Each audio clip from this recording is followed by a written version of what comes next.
familiar with your problems. And if you're 50 or 60 years old and in reasonably good health, a $1 million policy should only cost about $100 to $200 per month. Big Lou may have a solution for your previous policies as well. You may even save enough money to lighten the load on your new $1 million policy. Remember, call Big Lou. He's like you, except he's only on number 2. Call Term Provider at 800-568-2790. That's 800-568-2790. For $1 million in term life insurance that you can live with, call Big Lou at 800-568-2790. Here we go, Rams Super Bowl champion DeMarco Farr, Sweet Tea, Travis Rogers. The DeMarco and Travis Afternoon Show is on for your Monday afternoon. I'm a chivato. The 27th of July on the No Stress Sports Talk Express. Today we are live from Rams training camp at LMU. The first public day for fans at Rams training camp. And boy, DeMarco Farr is right in his element, isn't he? Rams training camp on ESPN LA, made possible by Pechanga Resort Casino, the law offices of Jacob Emrani, and Waba Grill. We bring you all the sights and sounds.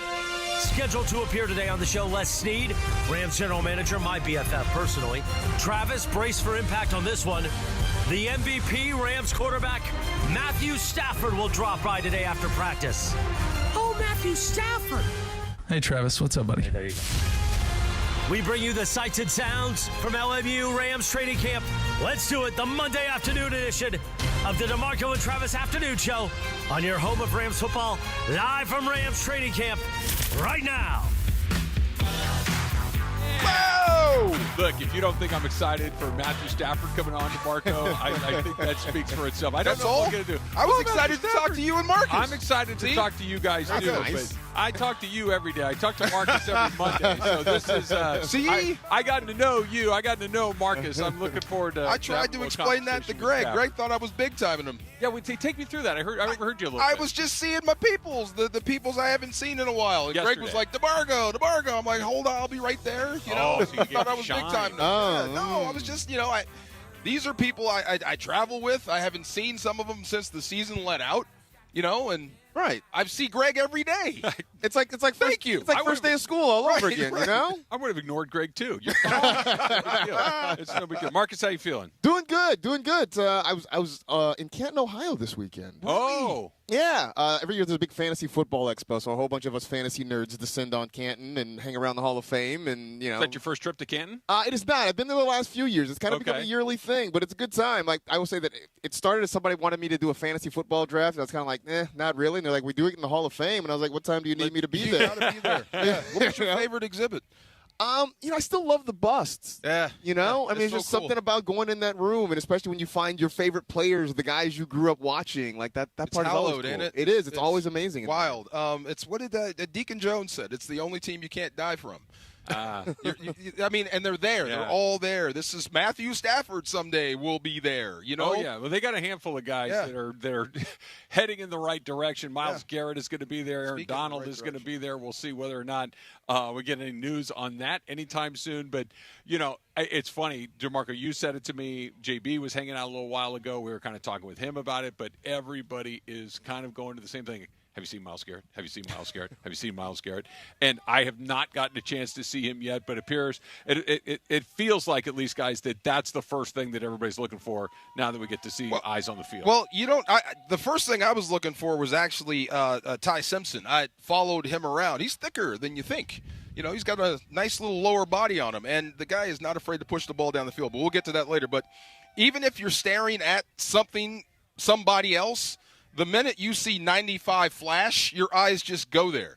And I told Marcus he looked like a panther coming off the edge. I kid you not. I mean, he's got this elongated 4-point stance. It is absolutely gorgeous and balanced. The greatest of all time, Aaron, the one thing I couldn't stand about him was his stance was ugly. Yeah. Effective, but disgusting. That is a gorgeous. Miles Garrett, his stance is perfect. For somebody that is uninitiated like I am, explain to me the difference between the two stances. I mean, you elongated, it looks athletic. Okay. You know what I mean? It looks like he's getting ready to take off like a space shuttle. You know what I mean? It's kind of how it is. More like a big fat Tonka truck. You know what I'm saying? But it was still effective. But just watching him, and he's so athletic, and he's just. He gets it, and it's wow. That's what I was like with John. This team has Super Bowl aspirations. He proves it. That guy out there proves where they're headed, or where they should be heading, I would say. Marcus, is that at the top of the list for you? I absolutely want to see. Yeah. I want to see him out there on the field. I just want to see him in person, like in the flesh, right? Because you see him on television, and I've always said he's like a real life Avenger. Like I just want to see what that looks like in reality. And then just to watch him work. Yeah, I mean, these guys are sort of once in a generation sort of players, and so I'd love to be able to see it for real. Okay, same joke, right? They say Ohtani is the Japanese Superman. Yeah. Well, there's the black one. Okay. Yeah, sure. I'm not going to argue with you. That's what it looks like. Yeah.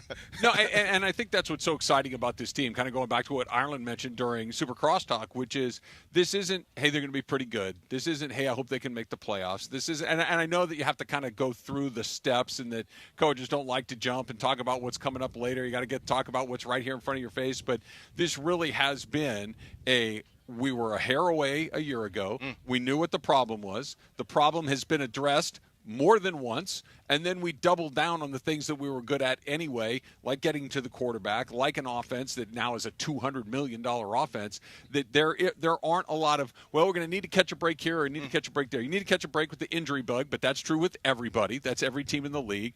And other than that, just go out there and be the players that they've been, because they've got good players at almost every position. Yeah, there's Coach right there. Feel weird staring at him? Yeah. I hate when he wears sunglasses. Can't see where you don't know what he's looking at. You don't right? know if he's staring at you. Yeah. He probably is, just to make sure. He's probably saying, "Why is that guy sitting down?" Oh, all right. Well, let me remedy that. There you go. Let's fix that part. Don't you guys know it's rude to sit down when a head coach walks through? Oh, is it? Yeah, really, it is. Is that like when? Yeah. There you go. Like when the judge comes in the There you room. go. Like That's right. All right. All right. Standing up. You should be standing up. You know what I'm saying? Yeah. We got one holdout. But I don't know why the expectations would be anything other than the very biggest. No, I mean they should be, and it's an unfamiliar type feeling because it's counterproductive to everything. You want to stay humble, you want to stay grounded, all that stuff. And we've seen where teams, they're this good, and then something bad happens and everything changes.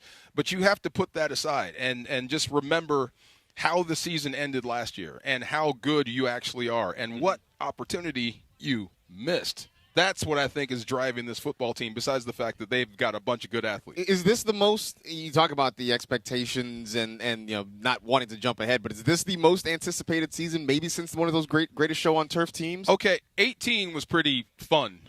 Mm-hmm. I mean, because how old was he?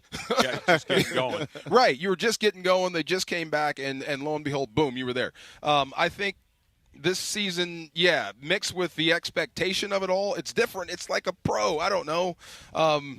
Mike Tyson, after he won belts, you expect him to knock people out in the first round. You're in that sort of stratosphere now. So, but the thing is, I think they know it, they understand it, and they embrace it. That's it. To me, that's the most important part. Was what you just said right there at the end. That this is not something that's unfamiliar to these guys. This is a veteran group of guys. It's a veteran head coach. It's guys that have been around winning. It's guys that have big expectations. This isn't that, hey, they're saying we're going to win our division. Well, they've been on a team like that before. Hey, this is a team that's supposed to go to the Super Bowl. A lot of these guys have been on a team like that before. This is a guy, we got an MVP at quarterback. There's nothing that's going to be overwhelming for this group, and they've run into it. They've embraced it. Because if you pretend, we're really – no. Everybody sees what it is. Everybody knows what's on the team. It would be like pretending the Dodgers, we got to make – no. You're the best team. Now you just got to go – now you just got to go play like the best team, and I think that's very similar to what it is here. Like you have – if not the best roster, which they probably do, certainly one of the best rosters, and go out there and play like it and go take care of business. Vlad Klitschko, we all know what the story is. I'm bigger and better. I'll be champion forever, and there's nothing you can do about it. So, I got a question, Marcus. Okay. Since we are both from the Bay, why do Frisco fans continue to come out here? That just bothers me. To antagonize. But what's the point? To antagonize. What's the point? That's it. Aren't you embarrassed for our people up north? It's the same reason that, Dodger fans will show up in San Francisco for Giants games or vice versa. But you lost. Doesn't matter. Lost. Some people love lost. Some people love to stir the pot. But you lost. You can't do that on an L. Why not? You do that on an L that makes you, Some people just love to stir the pot. You do that when you get the dubs. When you're on top, you do that. You're just a pot stir, man. You get a big old spoon. Travis, would you ever do that? Would you ever do that? I do like to bother people. You would? Would you show up to a Padres training camp fully Dodgered out? Oh, sure. You would? Oh, I walk around San Diego all the time wearing Dodger stuff. Yeah, me too. Yeah. Okay, bad example. When I go to San Diego, I'm always wearing Dodger stuff. Giants. Yeah, I'm not just going to take it off because I'm going somewhere else. It's my But you're team. in their house. That's fine. I bought my ticket. Oh, my God. Yeah. No? Nah. That did. Really? Yeah, but you're on top, though. Part of it is no, even when the Dodgers were not, even when the Giants had won those, 3 World Series in 5 years, and it was not a lot of fun to be a Dodger fan, and Giant fans were walking around, with their shoulders back, feeling really good. You just had to kind of take it. It's fine. Okay. It comes back around again. I really thought you were more of an instigator than this, D-Far. There's a time and place for everything. I felt like you had a spirit of petty inside of you. I do. I will run it up on anybody. I will half pack pass up by 50. But you know what I'm saying? This is our fans. This is home. Why here? Why now? That's all. Just because. But because Travis. Just See? because. There you go, Travis. Hey, look, I'm not going to start anything, but I'm going to put my hat on. I'm just going to walk in there and sit down, and when Shohei Ohtani comes up to bat, I'm going to give him a very polite round of applause and say, let's go get him. Okay. I changed my opinion of that guy. He could be like Travis. Yeah. I may actually like him. I'm just going to sit there. I'm not going to be an obnoxious fan, but I'm also going to worry. The one place that I didn't do it, and the Dodgers were not involved in it, when we went to Philadelphia last summer, and we went to a Phillies game, and they were playing the Reds. And I'm like, I am not putting on a Dodger hat for no reason in this environment. Like, I do not need that as a part of my life. Like, now, had they been playing the Dodgers, I would have, because I would be all right doing it. But just to go in for trolling's sake, I might have set that one out. All right, we are here at LMU getting ready for practice here in just a little bit. The guys will be out. We're going to speak with Matthew Stafford a little bit later on. Les Snead is going to join us as well, and Rams training camp is back in a big way. And ESPN LA's coverage and content is presented in part by Pechanga Resort Casino. Play your perfect combination at Pechanga Resort Casino, official California gaming casino partner of the Los Angeles Rams. Visit Pechanga.com or call 888-PECHANGA for reservations or more information. Speaking of Ohtani and the Dodgers, Marcus, I want to get into what you said about maybe giving him a little bit of time to catch his breath, fix that knee, maybe fix that swing. That's coming up next. It's DeMarco and Trav live from Rams training camp at LMU on 710 ESPN. Mornings in LA start with Sedano and Cap. So the other day I called Mike Trudell off air. Guess who answered the call? Yep, it was Mrs. Trudell. Weekdays starting at 7 a.m. on ESPN LA. Why you gotta make it weird, man? She's wonderful. I adore her. I'm not sliding into her DMs now.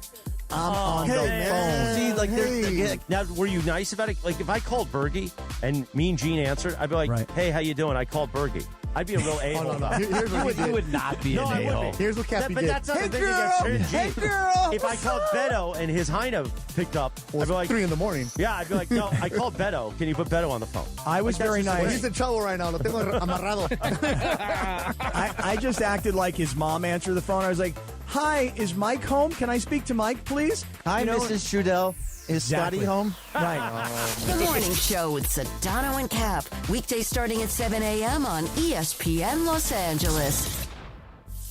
Why do we grill to order at Waba Grill? It's just better for you. Waba Grill.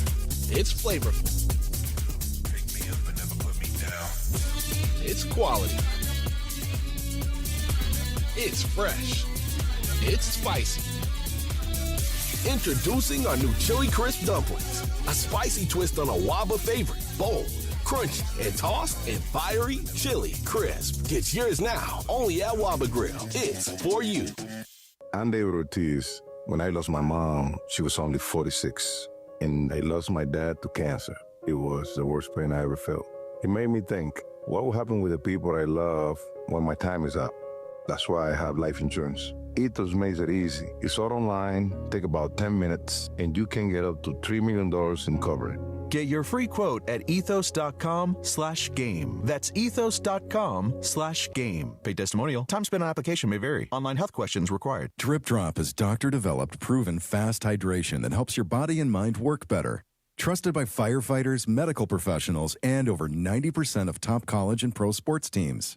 Drip Drop is engineered to hydrate faster and more effectively than water alone, with 3 times the electrolytes of leading sports drinks. Stock up now at dripdrop.com and use promo code RADIO20 for 20% off your first order. That's dripdrop.com, promo code RADIO20. You're hanging out with the Rams Super Bowl champ and Sweet Tea. You got my back. Come on. No, I don't. You got my back on this. Let me be very, very clear. Yes, I do not have your back. More DeMarco and Travis right now. Telling you I did not have your back came. I think that's when you were trying to convince me that cooking naked was okay. That's okay. That's dangerous. I mean, It's okay. I think that's what that was. Though. What? I mean, what'd you say? Thank you. See, if you're home alone. What if you cook? What if you're cooking bacon? Yeah, so that was my first time. Splatter If you're making bacon, hot oil. that's Gotta be a dangerous. pro, right? We There said you the go. same thing. See, you can't do That's it, you exactly can't where do my it. mind Yes. went. Bacon is dangerous. That was Yeah. Jim Evans. That's my guy. Yeah, there's all sorts of things that are going on there. Did all you see sorts that? of fire. The size of that dude? Yes. That's the punter. Yes. My God, yes. Punter. You'd have to hit him twice with the bat. That's And make sure you get him in the right area. It's a very big dude. He would take on the Buffalo. Remember the Buffalo that hit the old man? Yeah, that, Oh, well, yeah, that that guy's guy. got probably 100 pounds on that old man that was trying to outrun that He Buffalo. also looks a lot more mobile than the old man. Like mobility was an issue for the old guy. This is true. He tried. He had a shot. He had a shot to get out of there. He messed up. Yeah, I don't know. I'm staying in my car. Was he running to protect someone else? Is that what he was trying to do? Or is he just trying to run away from the Buffalo? No, I don't think there was anyone else out there. Well, no, his wife I think was with him. But in the car. Oh, I know. I think at the beginning there's 2 people walking. Oh, okay. And I think his wife basically was like, I don't have to outrun the buffalo. I just have to. Right.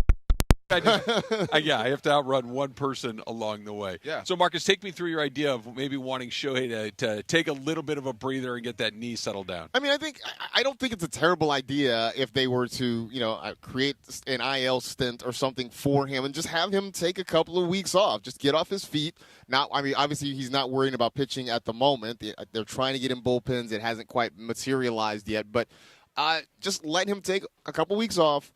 Rest the knee. Don't worry about hitting. Get your mind right. You mentioned, he's kind of in a slump right now. I think it's a good idea because this team can survive for 2 weeks even without Shohei Ohtani. They have a big enough lead.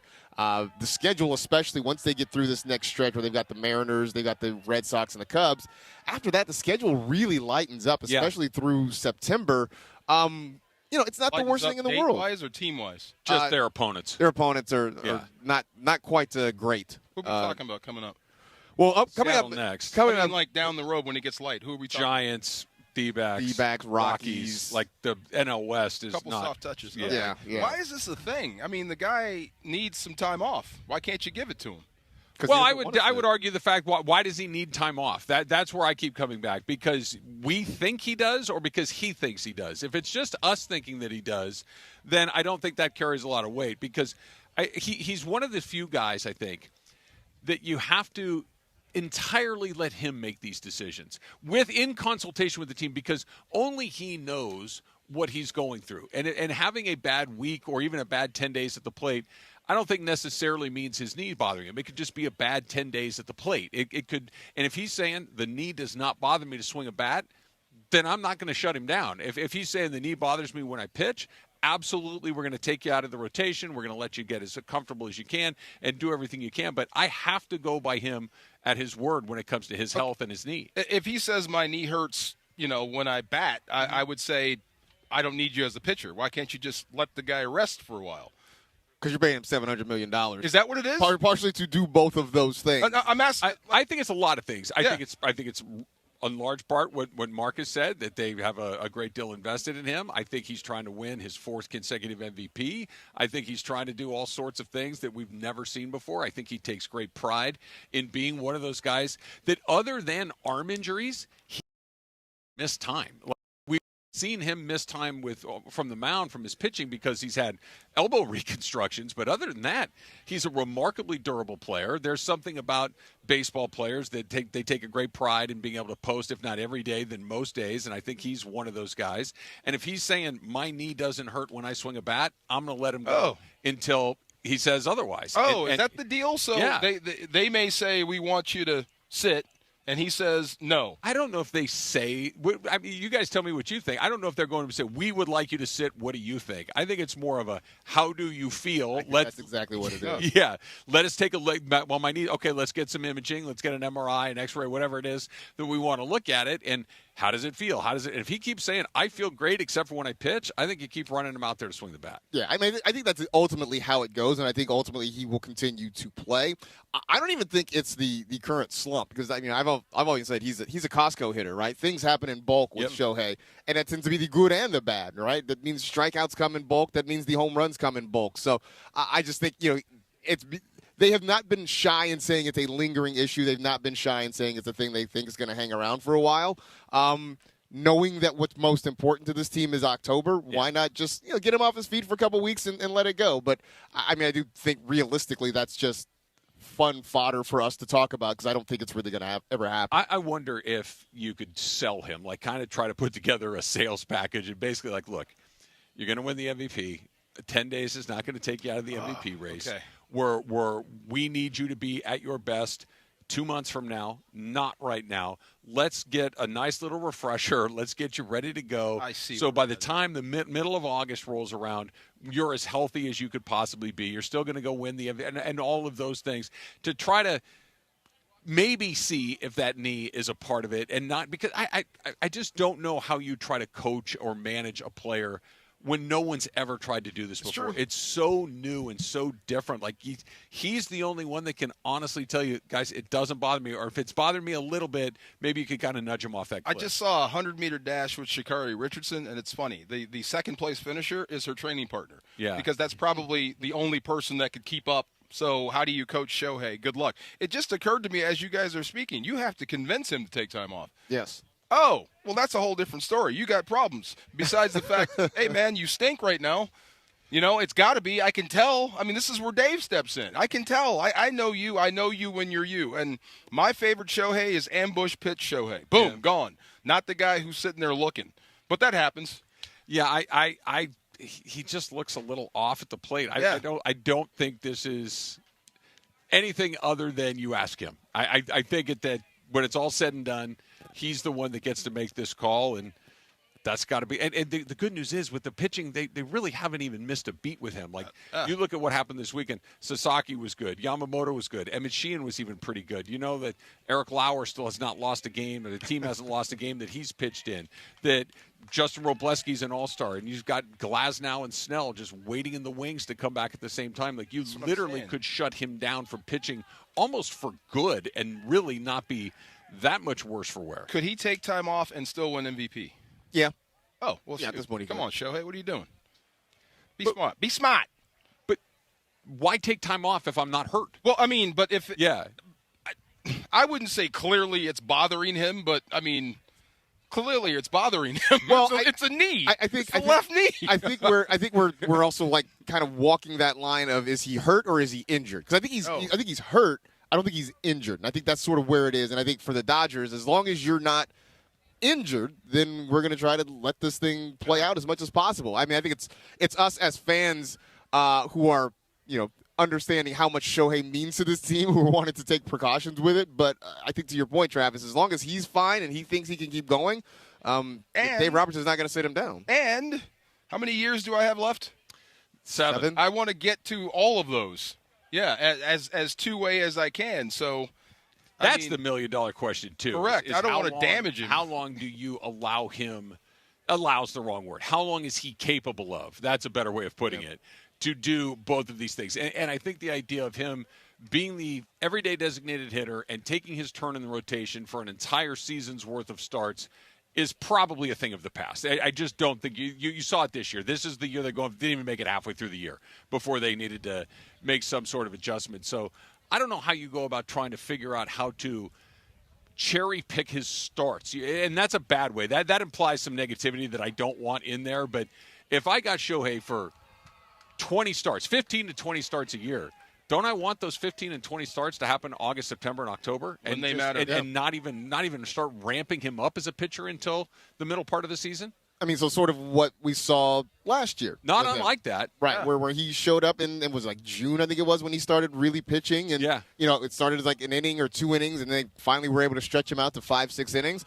I think it's especially when you have the pitching depth, right? When you've got Yamamoto and Snell and Glass now and all these other, you got a Robleski filling in or fitting in the rotation.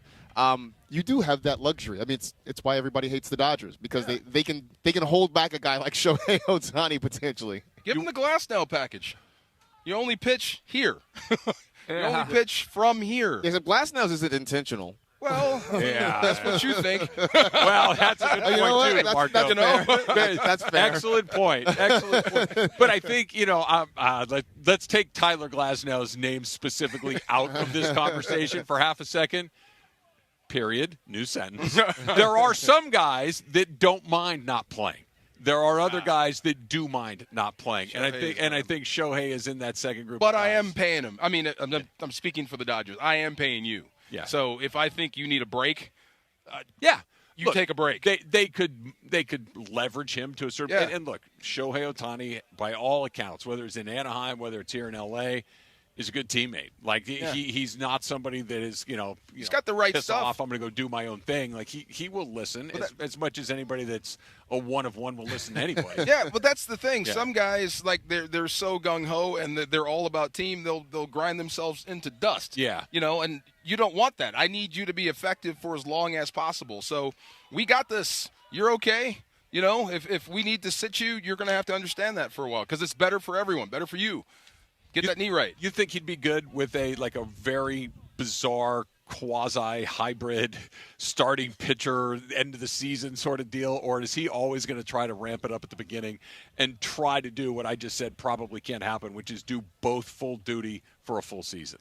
The thing I've gotten from Shohei is that he's all in, right? Like, if he can't be maximum Shohei, then he probably doesn't want to. So I think that part is where you're Andrew Friedman and you're Dave Roberts, and you come up with a plan to sell him on this. You try to present the best possible option, because if you give it to Shohei, he's going to go 100% on everything all the time.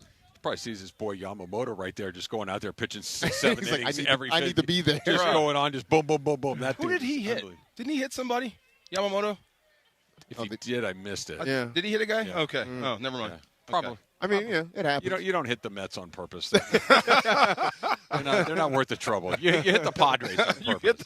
That's who you hit on purpose. All right, Greg's going to hop in with a little first pitch coming up next and try to figure out exactly who of those guys we just named is going to be at the front of the list in about a month or so. That's coming up next. We're live from Rams training camp at LMU. It's DeMarco and Trav. Marcus is here on a Monday on 710 ESPN. Ooh, training camp. It was so hard getting in. Lots of cars, lots of people.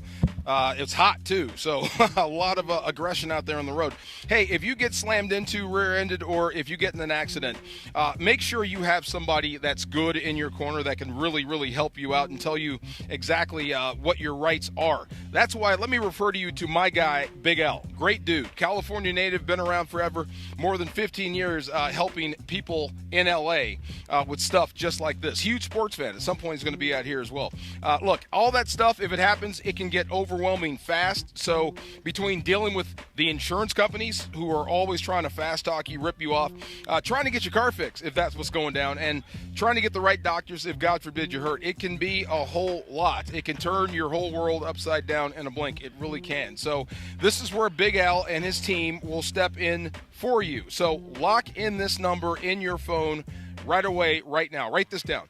1-800-HURT-123. That's 1-800-HURT, like hurt, 123. They'll help you, guide you through the entire process. Protect your rights. Don't give it up by doing something stupid. Help you understand what you may be entitled to. And here's the biggest thing. Like I said, don't let the insurance company come out here and blitz you. Make your first call to Big Al, 1-800-HURT-123. They're available 24/7. So 2 in the morning, at night, whatever. Your first consultation is free, and if there's no recovery, there's no fee. Can't lose. 1-800-HURT-123 or visit attorneybigalca.com. Mason in Ireland. What is John thinking about LeBron going to Philly? The OGs of LA Sports Radio. I think they're going to be absolutely loaded. If they stay healthy, I think they're going to win 55 or more games. And I now think they're the team to beat in the East. I don't know if they're good enough to beat San Antonio or Oklahoma City or maybe a surprise rising team out of the West like the Lakers or Denver or Houston, but I think they're going to win the East. What do you think? I think they are going to be in the Eastern Conference Finals and could very well beat the Knicks. That would be a great Eastern Conference Finals, by the way. John, this has a super team kind of look to it. Those 5 starters, if you count Embiid being healthy, that is a dynamic starting lineup. Now, I would imagine that it's going to take some time. Mason in Ireland, weekdays at noon on 710 ESPN, the all-new ESPN LA app, and live on YouTube. The success you've had in life matters. The late nights, the extra shifts, the moments you've stood up and said, I've got this. At University of Maryland Global Campus, we value your achievements because we're a school for real life. With UMGC, you can earn up to 90 credits toward a bachelor's for prior learning and relevant life and work experience, or transfer up to 12 credits toward a master's. We offer scholarships, affordable tuition, and online and hybrid classes, all with the support you need from your first day to graduation day and beyond. As an accredited state university, we've been transforming lives for over 75 years. Choose from more than 100 undergraduate and graduate degrees and certificates, and get ready to succeed again. At UMGC, success is yours for the taking and the making, and nothing should keep you from it, especially not an application fee. Apply now and we'll waive your application fee. Classes start August 12th. Learn more at umgc.edu. That's umgc.edu. Certified to operate in Virginia by Chev. The personalities you know. In fairness, they did draft his son. They did trade for Anthony Davis. They did get Russell Westbrook when he really wanted Russell Westbrook. They have not taken LeBron for granted. Do you think they have? I don't. The personalities you know, the teams you love, the station you spend time with every day. LA's mega sports station. ESPN LA 710 and the all-new ESPN LA app. And it is the DeMarco and Travis Afternoon Show, your Monday afternoon, live from LMU for Rams Training Camp. Along with Marcus Grant today on this special edition, Rams Training Camp on ESPN LA, made possible by Pechanga Resort Casino.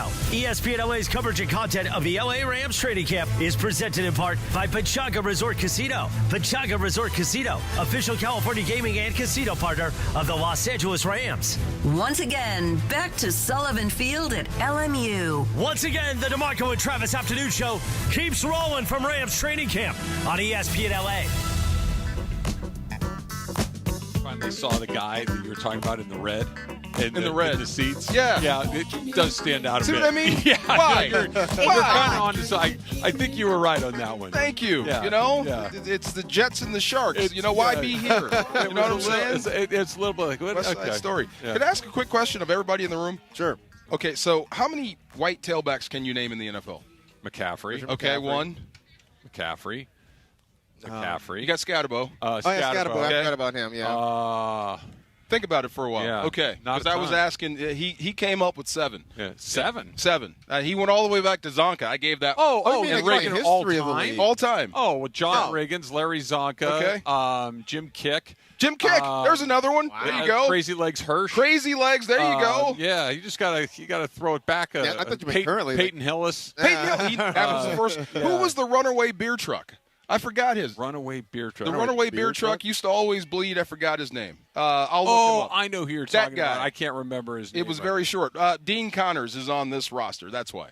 Oh, Yeah. there you go. Well, Yeah. maybe he'll be the next guy on the list. Yeah, never there you know. go. It's a tough backfield to crack right now. They got some pretty good guys in there. Let's bring in Greg right now for a little first pitch. How are things back in the studio, Greg? What's going on, guys? It's going nicely back here. I just want to know one thing. Mark Van Egan, another Raider. There you go. Another one. There you go. Is it Owen Schmidt you were talking about? Owen Schmidt. Yes. You see the bleeding guy? That's his name, the runaway beer truck. Isn't that the greatest nickname of all time? Nickname. Yes. Yeah, that's a famous Way to nickname. go, Greg. West Virginia University fullback Owen Schmidt. Yeah, That's him. That's the guy. So, Mike Allstott doesn't count? He counts. Okay. He counts, yes. So Travis Marcus. Tom Rathman. That is Travis fullback, though, right? There you go. Well, you just got to know we could go back in history. Sorry, Greg. Sorry. You're good, Laura. Did DeMarco big time you guys when my he God. walked up? Can I say something about that? Because I've worked with DeMarco at training camp for the past, this is probably my third year doing this. That's normal. Him coming in that way and him coming in hot. It doesn't make it okay if it's normal or not. I didn't come in hot. I see you every day. I talk to you every day. You didn't come in hot, but I'm saying for me it's not weird because I notice this every training camp from Don Meredith. Toby Gerhardt. We still throwing on that? Oh, Toby Gerhardt. That's a I good got one. your back, D-Far. It's not big timing. I don't think there's anything wrong Thank you. with it. Greg, I apologize. No, How about that? it's all Frank good. Gifford's It's a great thank one. You, thank you, but it's all good. It's all Frank good. Gifford. Frank Gifford. There you go. Okay. I'm This going is to be doing this but- the rest of the day. I'm just warning y'all that the back 10% of my brain is just cranking on white running backs for the rest of the day. I truly believe, Travis, that this is your favorite game. It doesn't matter. Pick a random Dodger. You'll go off on that. Pick a subject where you just pick a name over and over again. Travis has got you covered. Naming guys might be my favorite That's true. activity. Remember, some guys isn't a pastime you can do all day, every day. It's absolutely terrific. So we were talking about it a little bit with Crosstalk. We were talking about it last segment, Greg. Where are you on the Shohei knee? A little bit of a slump right now, shutting him down, letting him go through it. Where do you come out on it? So I think I'm more on your side here, Trav. I think it's really up to Shohei. I mean, as much as I would love to see him get some rest, like Marcus was talking about a little bit earlier, it's Shohei's choice. If he says that he's good to go and good to hit, then he's going to be out there and he's going to hit. I know these superstar and just athletes just in general will not tell you that they're actually hurting, but he did kind of say something, so that's why he's not pitching. So as long as he can still hit and he's not going to further damage something in his knee, because it seems like it might be one of those things. If he takes the 15 days off, is that going to actually help him that much? Like, is it still going to be the same thing? Otherwise, if he thinks he's good enough and doctors all say he's good enough to keep hitting, you just let him keep going. For your eyes, does he look like he's hurting? Does it look like the left knee's bothering him? I mean, I see him sprint down. He also he almost legged out a triple the other day. So no, on a check swing. Yeah, Yeah. Like he got thrown It out. was. He probably shouldn't have gone to third, but the fact was that he was on his way to third. He was very, very close to making that. I don't think the knee, while for running and for hitting, is a problem. It seems like it's when it comes down on the mound when he's pitching, and that's the only problem I see. DeMarco, take me through this because I want to talk about what Greg was just talking about with Shohei's decision to try to stretch that double into a triple. And he the way he was running, he looked fine. It didn't look like the knee was giving him any trouble. Now, he was also out by a significant amount. It was a bad base running decision.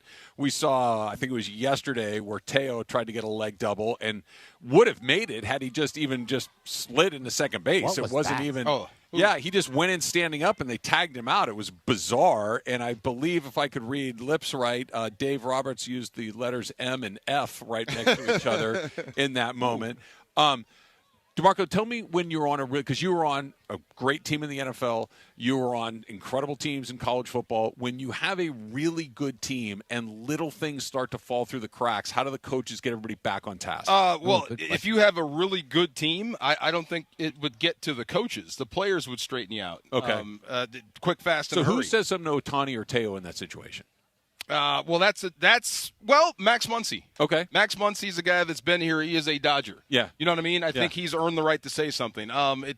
It's not about money. It's not about production. It's just, you're standing with the team. So if someone needed to say something to Shohei Ohtani, it better be somebody he respects. And you have nothing but respect for a guy like Max Muncy. Yeah. But that Teo Hernandez thing, that was a business decision. That was. It sure looked like one. Wasn't it? I mean, that was a business decision. And I'll tell you about... But he's if he slides, it's an easy double, and he just didn't. Yeah, He did like a little that's Roger tap, tap, tap Dorn. before he got to second base. It was weird. Yeah. Right. Hey, but who with Shohei, real fast. sometimes it's easier to keep running than to stop. Yeah. That's a lot of torque. Does that make sense? Yeah. I might as well just keep the barrel going. Yeah. Who tells Andy Paz to never challenge a pitch again? Dave Roberts, Andrew Friedman, Dino Ebel, Robert Van Soyak, everybody. Javier the Bat Boy. Yeah, all of them. Can we take away his challenging rights? Is it possible to take that away yet? You go to policy, you say, hey, listen, I don't know if you had your phone, but they just wanted me to tell you they changed the rules. There's no more ABS. It doesn't exist anymore. So just don't even sweat it. He's so bad at it. Wow. Like he's consistently wrong. He's under 50% on the year now of getting challenges right. He's so bad at it. He should not be allowed to be up there doing it. Alex Call too. There's certain guys that no, you do not get to do this anymore. Alex Call lost his privileges after he blew 2 of them in the first inning. In the first inning. Yeah. And back-to-back Your decision-making pitches. powers are rescinded. Yeah. You know, if I was Dave, you know what I would try to do? I think I would pump up Dalton Rushing to go say something to Shohei. Yeah, that's probably the wrong way to go. Okay. Right. That's not bad, right?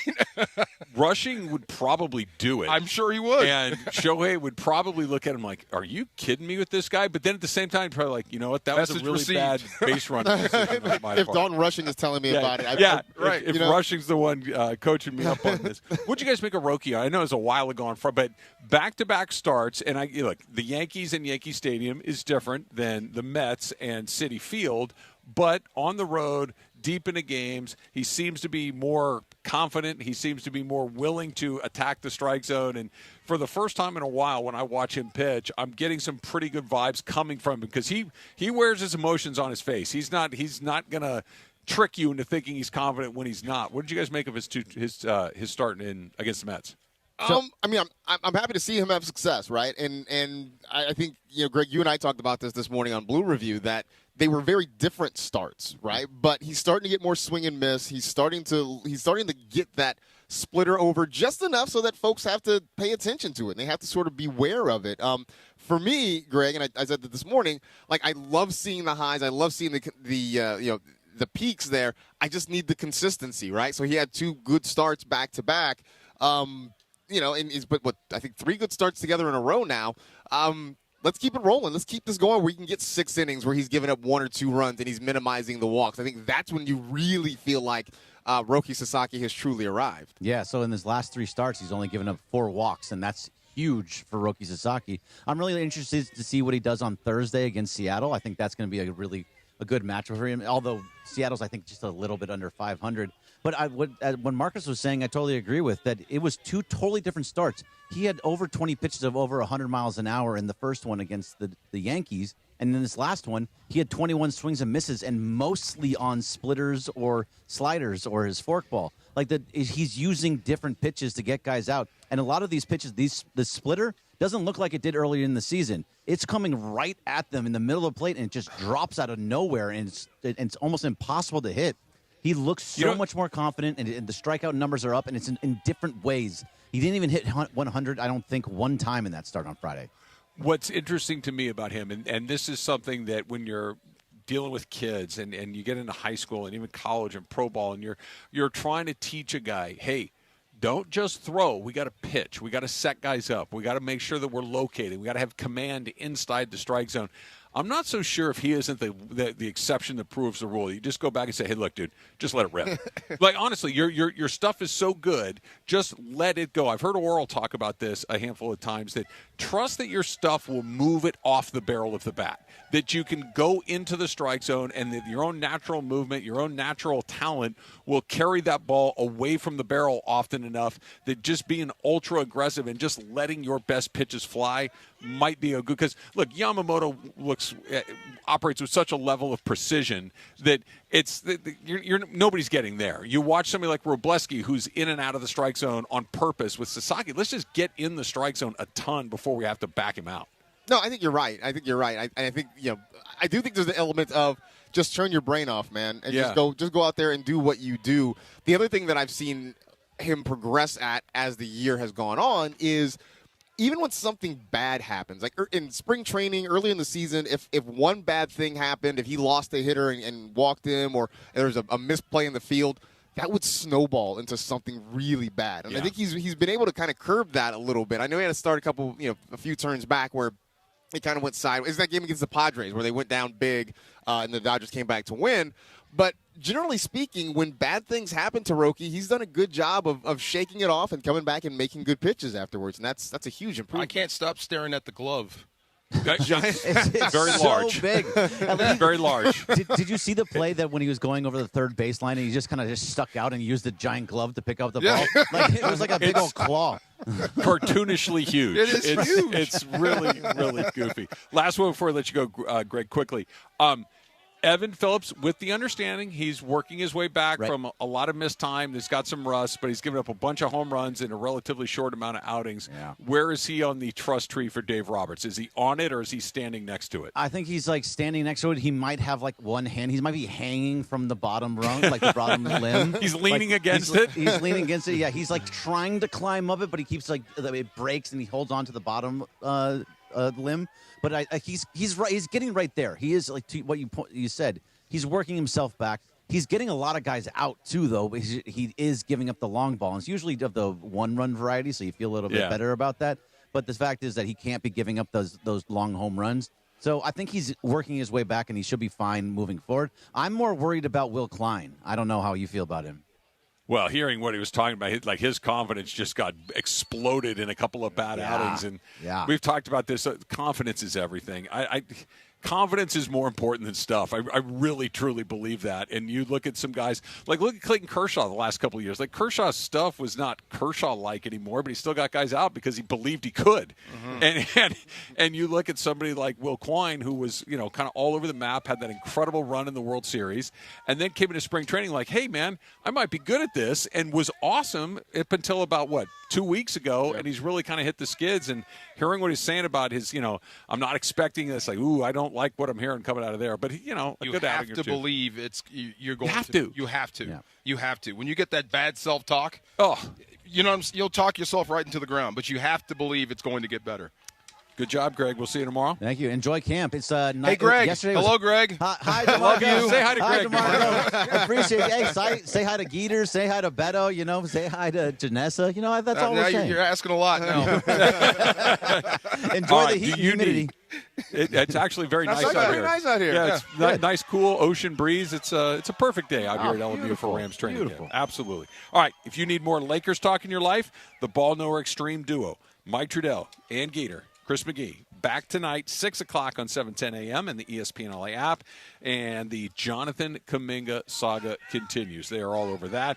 Do the Lakers have enough wing depth without that signing? Discuss it tonight on Lakers Talk. Coming up next, this man right here, the far side, coming up. It's DeMarco and Trav on a Monday from Rams training camp in LMU on 710 ESPN. Hi, this is Sean McVay of your LA Rams. The Rams play here. KSPN, Los Angeles. 710 ESPN. A good karma brands radio station. Not sure what to do this week?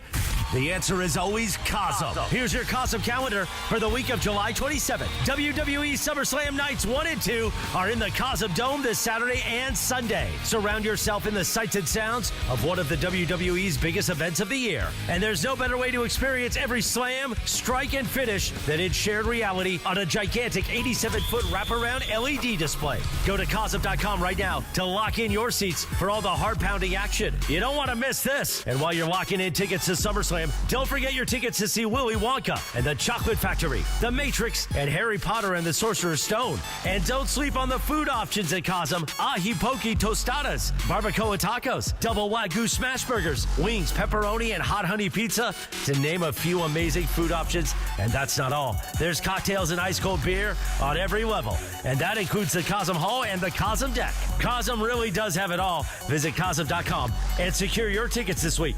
That's Cosm.com. That's your Cosm calendar. Guys, Pizza Hut takes me back old school. Birthday parties, Little League, Friday nights, there was always something special about the Hut. Now, celebrate again with Pizza Hut's new throwback value menu. Iconic favorites like a personal pan pizza, breadsticks, and a 2-liter soda starting at just $4. Feed the family with the original stuffed crust pizza, $11.99 for a 1-topping medium. Try new additions like triple cheese, mac, and gooey s'mores sticks. Go to pizzahut.com or order now on the Pizza Hut app. And it is the DeMarco and Travis Afternoon Show right here on ESPN LA. The Far Side.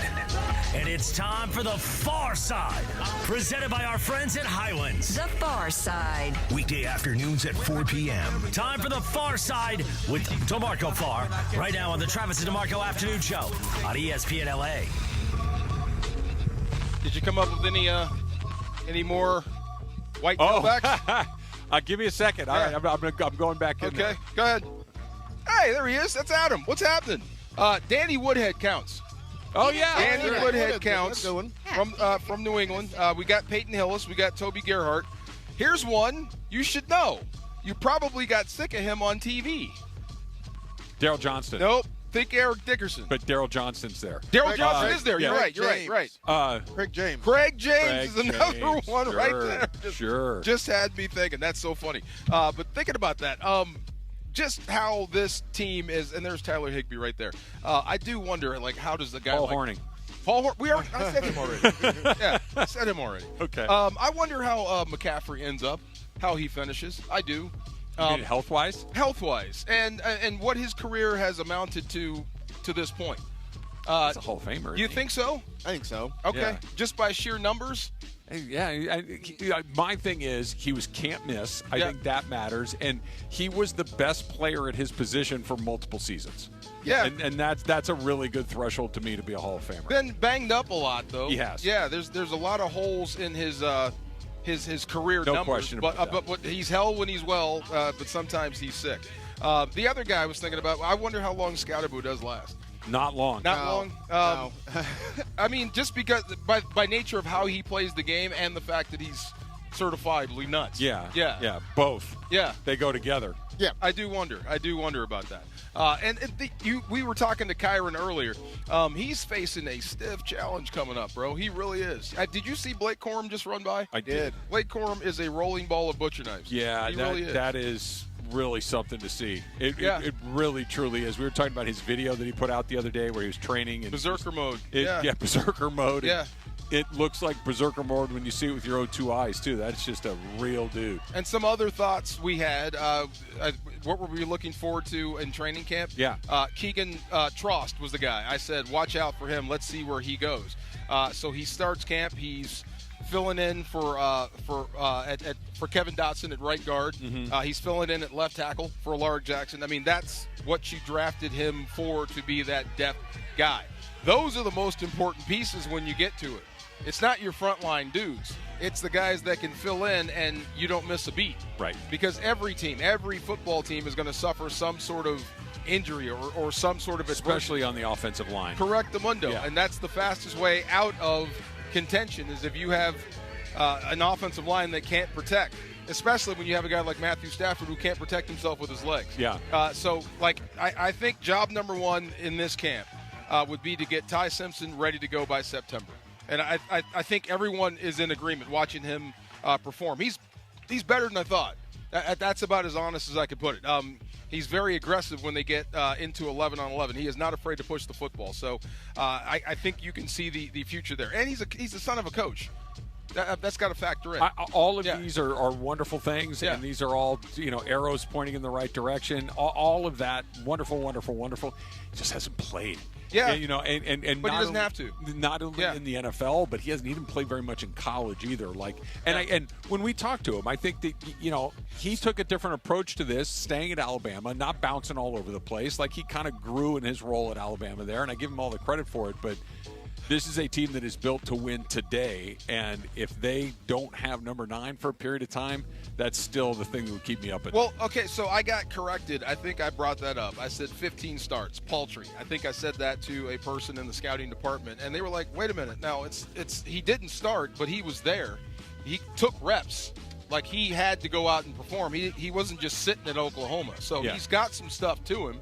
And the 15 starts, I mean, sometimes that's enough. That guy's going to be something with a few more years under his belt. This might be the perfect scenario, but that's job one. Job two, to me, it would be his development, 79, Keegan Trost. His development, can he add depth? Can he be a guy that can be trusted to man 4 positions or to back up 4 different spots? Because, boy, that's a lot to ask. Because what just paraded by us? All those tight ends. Yeah. And I bet you plan to keep all of them. That's what I mean. So at some point, you're going to have to go light somewhere. You know what I mean? And if you can have a guy that could play multiple spots, that is absolutely invaluable in the National Football League. Yeah. Is 15 personnel a thing, and will Sean McVay make it a thing? It can be a thing. It used to be a thing back before the forward pass. That's the cool thing, man. Those old NFL films, those reel-to-reel things, they're still out there. They've been transferred. All those old wing T plays, when you have a bunch of tight ends, they become effective. Mike Martz was the only guy I ever saw that ran a tight end reverse. And I think that might from one tight end to the other? A tight end reverse, yes. Wow. Yeah, he had a guy that was a decathlete named Ernie Conwell. The guy could actually rumble. So, yeah, it was a reverse to him. So, you've got a wealth of tight ends.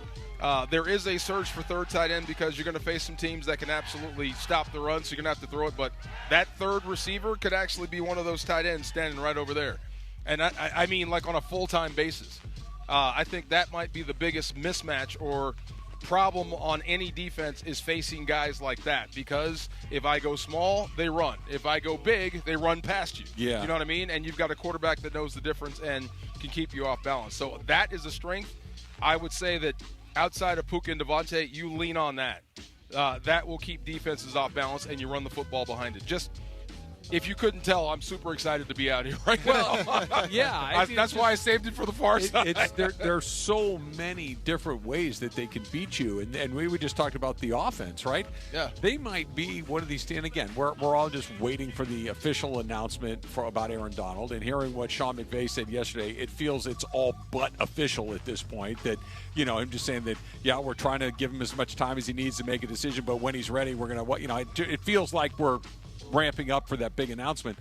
They could be the best defense in the league. Yeah. With Garrett and with I think Donald, they could be that anyway. That's what I'm saying. Yeah. And then you throw in 99 too. It's not just that, hey, we got to go beat people 35 to 31. You might be beating people 35 to 10. Almost the same, but not the same. And I get it. If you add Scooble to the Dodgers. Okay, guys, what are we doing? Yeah. If you add AD to what we think this team can be, okay, that's almost not fair. I don't care, though. No, I'd neither do love I. to see it, Of course, absolutely. But it also feels like this team is built to win. You talk about you winning 35 to 10, but it also feels like this team is built to win any way you want to play. Right. They've got the personnel to say, all right, you want to grind this thing out and have it be a low-scoring game? Gotcha. Yeah, anywhere, any weather, any time slot. You want to turn it into a track meet? We can do that, too. We can do all these things. Yes, sir. Last thing. So this is bugging me, because we're going to talk to Stafford. And I saw him at Picture Day, but I forgot to say congratulations for the MVP. I feel really conflicted about saying congratulations now. I'll take one for the team. Will you? Sure. Yeah. Okay. That's weird, though. Yeah. Don't. Isn't that looking back? Doesn't matter. You're supposed to be looking forward. I'm not on the team. He's still MVP. Yeah. I know. Yeah. He's still the MVP. I mean, it's like if somebody gets married and you don't see him for a while. When you see him, you can, there's no statute of limitations on saying congratulations. But you don't put last year of marriage in the rear. I guess you do. You do put last year of marriage in the review sometimes. Yeah, we're just going to forget that year. Sometimes. Do you have years you skip? Depends on depends on if it's been a good year or not. Some years are a little bit easier than Tell others. by the photo album. Yeah, exactly. Exactly. You clip it. 2007. I don't know. That was a weird one. One last thing. How many friends do you have that actually divorced? A handful. Were you in the wedding?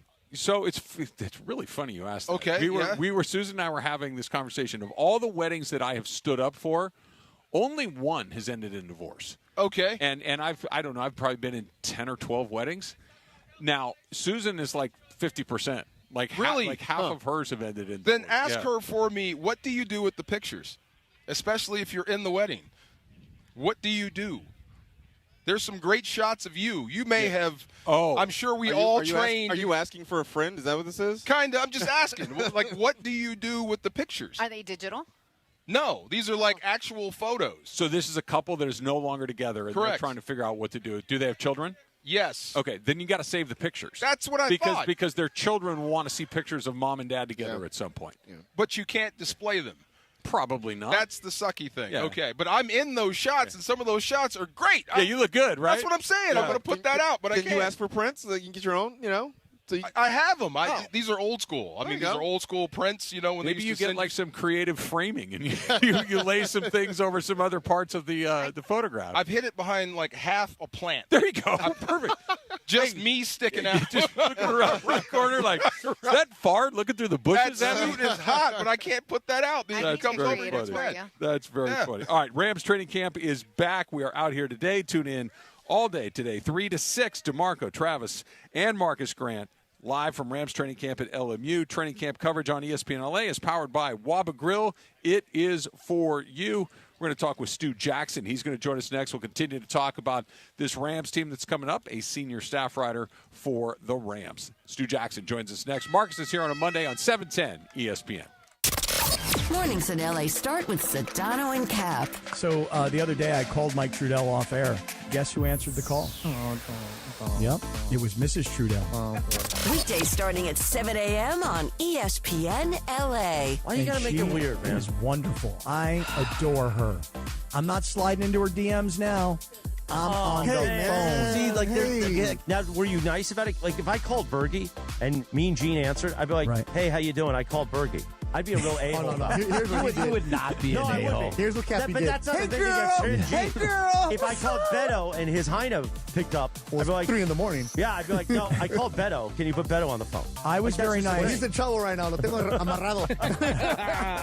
I just acted like his mom answered the phone. I was like, hi, is Mike home? Can I speak to Mike, please? Hi, Mrs. Trudell. Is Scotty home? Right.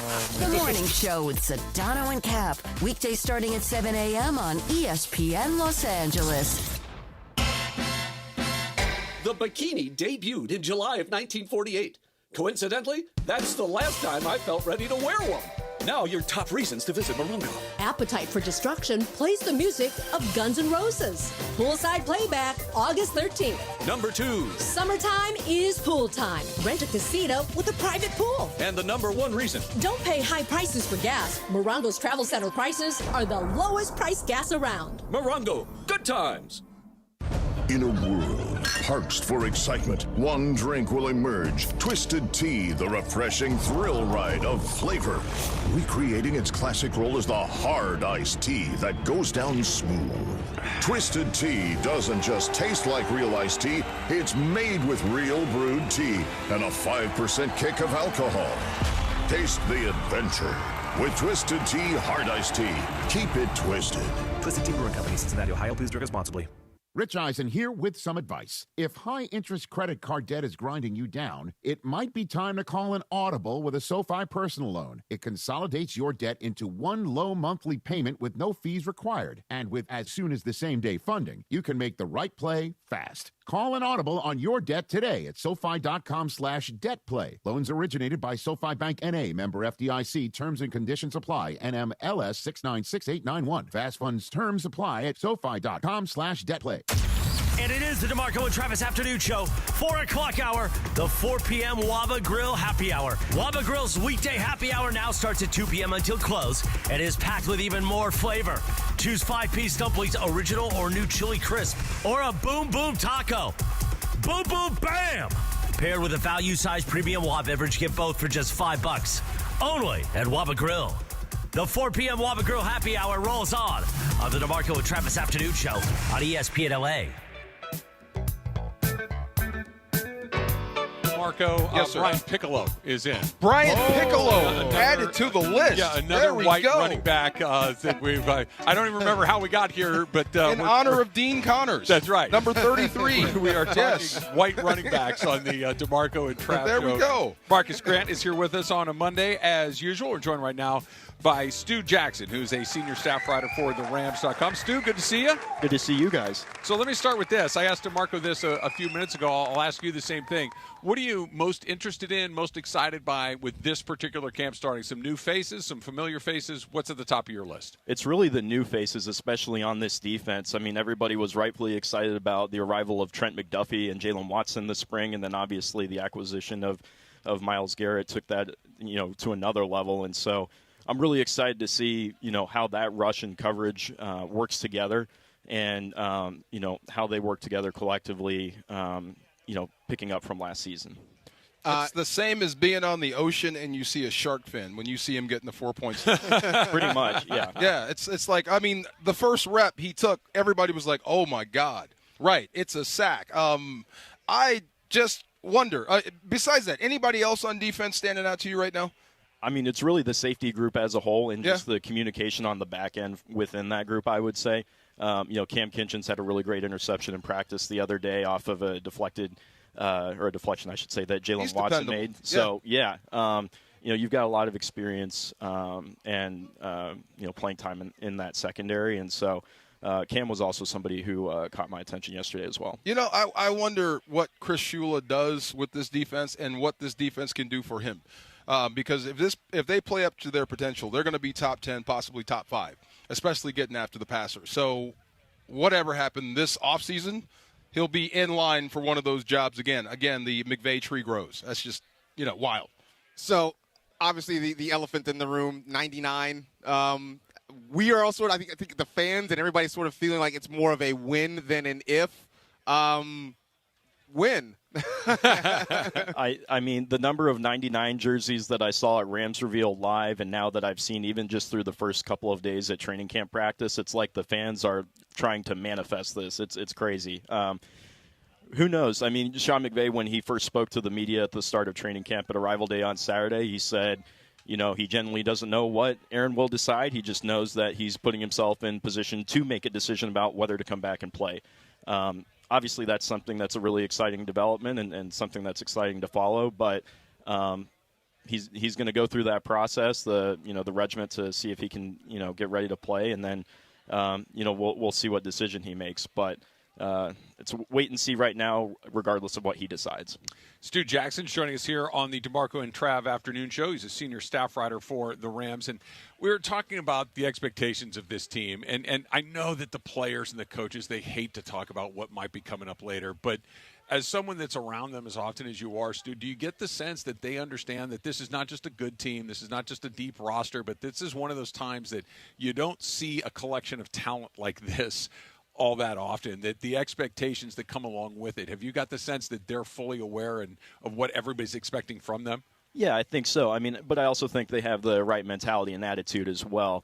Sean McVay has talked repeatedly, even since the spring, about being inside out more than outside in terms of managing those expectations. But if you listen to guys like Devontae Adams last Saturday, they're well aware of the outside narrative, if you will, and sort of the outside expectations. But it's something that they're embracing because especially DeMarco, I'm sure like as a competitor, that's what you want. Heck yeah. That's better than having no expectations at all, right? I mean, I think you'd be scared if you would set your sights on anything lower. I mean, you should have all the confidence in the world. Look at your teammates. One question about Myles Garrett: who's coaching him?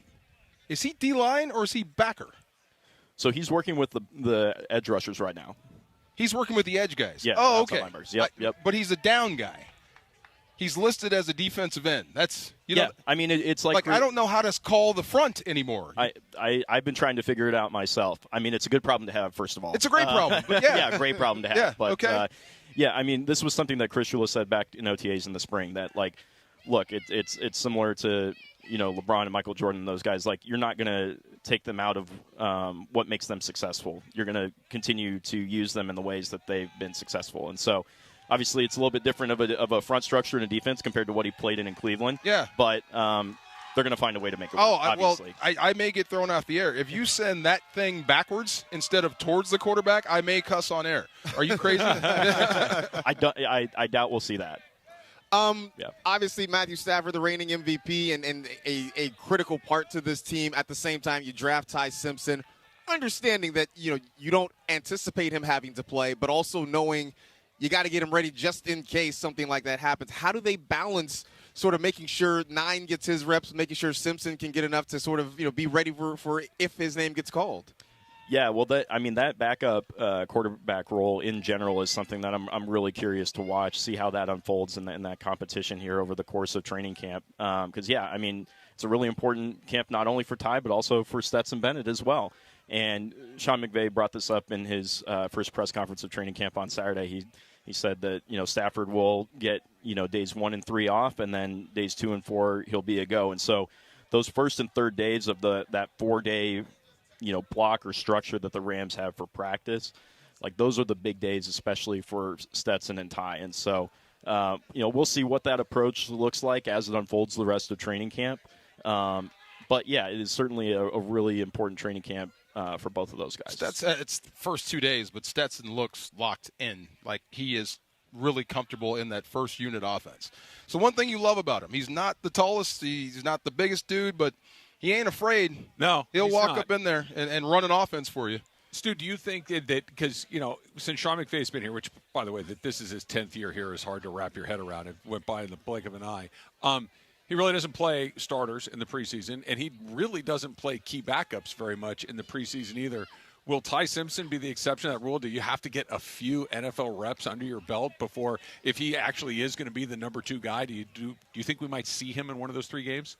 I would think so. I think we would see him at some point, just because, again, I mean, it depends on ultimately, I think, what his role ends up being going into the season, whether he's a second-string quarterback or third-string quarterback. But, guys like him are probably going to have an opportunity to play in the preseason, especially because of the continuity of this roster and, how veteran-laden it is. So, it wouldn't surprise me if we saw him out there at some point in the preseason. I feel like I have to whisper his name, X Smith. I do. That's another big thing coming back, seeing him out there. I mean, that was a hell of an offseason for him. You know what I'm saying? Right. And here he is competing for a spot. I mean, I hope you put that in the rear view, both the team and the player. Yeah, definitely. It is a big training camp for him as well. And, Bubba Ventrone, when he spoke to the media the other day, he said it, him and Kyron are a couple of the guys that they're looking at in terms of that punt returner competition.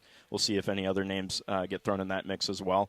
But, yeah, I mean, you hope that, he rebounds from that and has a really strong and successful camp, and I certainly think he's capable. This feels kind of silly to even kind of phrase it like this, Stu. We're talking with Stu Jackson, who's a senior staff writer for the Rams, that with Myles Garrett here and with Aaron Donald on the on-deck circle potentially, but could McDuffie and Watson be the 2 most important guys that they did add to this defense? Yeah, absolutely. I mean, again, no disrespect to Myles Garrett at all. Sure. I mean, I think everybody knows, what he's going to bring and what they're getting in him. But, given, the way they reshaped the cornerback room, there absolutely should be a lot of attention on those guys, and they should certainly be recognized in that way. Especially Jalen Watson. I'm excited to see how he matches up with, some of the bigger and more physical corners that the Rams will face on their schedule. And, Trent, he's somebody with, inside-out flexibility. You can line him up really anywhere in the secondary. And so those are 2 guys who you could certainly make a case for that. Hell hath no fury like I feel for bad corners. They waste rush. They just waste rushes. Come on. You know what I mean? You can see it in his face, right? You see the anger in his face. Well, he's up there doing all that work, and then, You're costing me money. Well, You're costing us games. And the way rush and coverage work together. Yes, right. I love good corners. Yes, I will give you. I will help you. I will pay the fine. Go ahead. Yes. So you mentioned Kyron Williams. I'm going to ask this, one, because obviously it means something for the Rams offense, but I also spent a lot of time with fantasy football nerds. Will we see more Blake Corum integrating into this offense this year? We'll see. I mean, he certainly looked explosive in the first training camp practice, and I know everybody's probably seen the workout videos that he's posted from the offseason as well. Like unreal. Some of those single leg exercises, I'm like, I would hurt myself if I attempted that. So I'm really excited to see what he can bring in year 3. The coaches have been really pleased with his consistency and the progress that he's made, and so.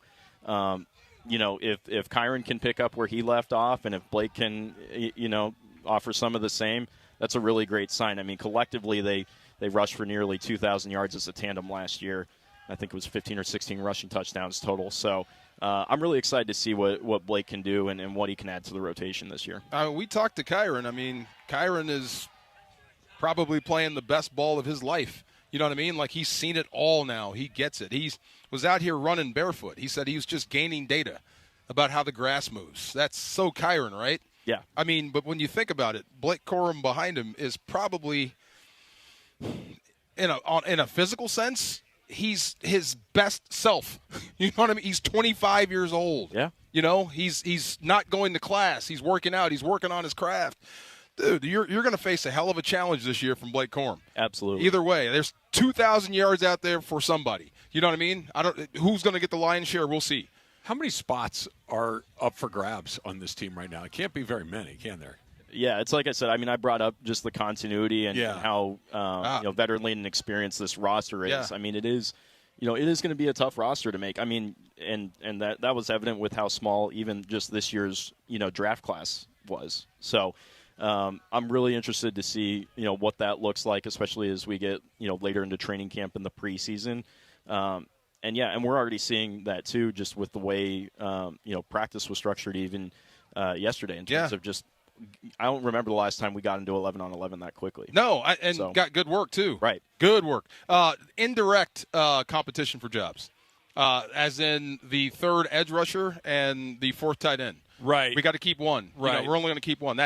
But I would bet, and just looking at the roster and how talented and experienced, the guys that will get cut because you can't keep them all will make other teams. Yeah, yep. This won't be their last stop. There's too many talented players out here. Are all of those tight ends going to make the team? I see 5.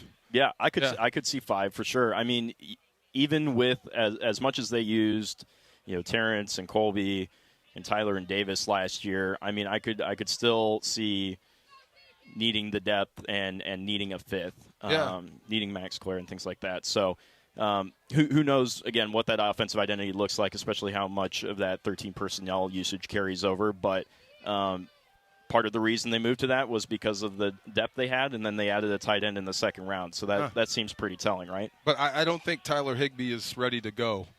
I don't think he's ready to retire. I mean, he looks good. He looks really good. He's looked really great. He had a great touchdown catch the other day. Was moving really well. Was that McDuffie he was on? I think so. I think so, and absolutely spun him into the ground. Yeah, that was awesome. Okay. Yeah. All right, that's exciting. That's good.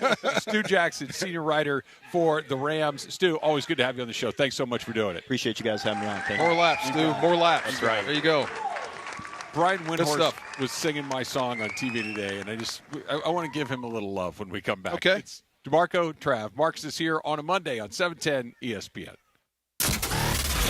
Mason in Ireland. John, did you just see that he says that he thinks that he's the Jake LaRavia I'm the of Jake ESPN LaRavia of LA? ESPN LA. That's the OGs of LA Sports Radio. You're not a good shooter. Show up to work every day. No, you every day that I'm supposed to be working. You would be the Anthony Davis of ESPN LA. You think so? Work, you're good. You just never work. Don't say I never work. Who is the Jake LaRavia? Is it like Travis? Travis? Travis is a good. I was like, Andy Kamenetsky's here a lot, and he's asked to do a lot of things. I'd be Luca. No, because Luca plays. Who's going to be Luca? I'm Austin. Okay. You're Austin. That's your guy. That's a good one. Sedano would think he's Luca. Oh, Sedano is already claiming this mantle of being Luca. Yeah. The Luca of ESPN LA. Maybe Chris thinks he's Luca? Luca. Chris Morales thinks he's Luca. Yeah, then Morales and Sedano would fight over that. Yes, exactly. Mason in Ireland, weekdays at noon on 710 ESPN, the all-new ESPN LA app, and live on YouTube. Football season is back, and ESPN LA and Waba Grill have your chance to win.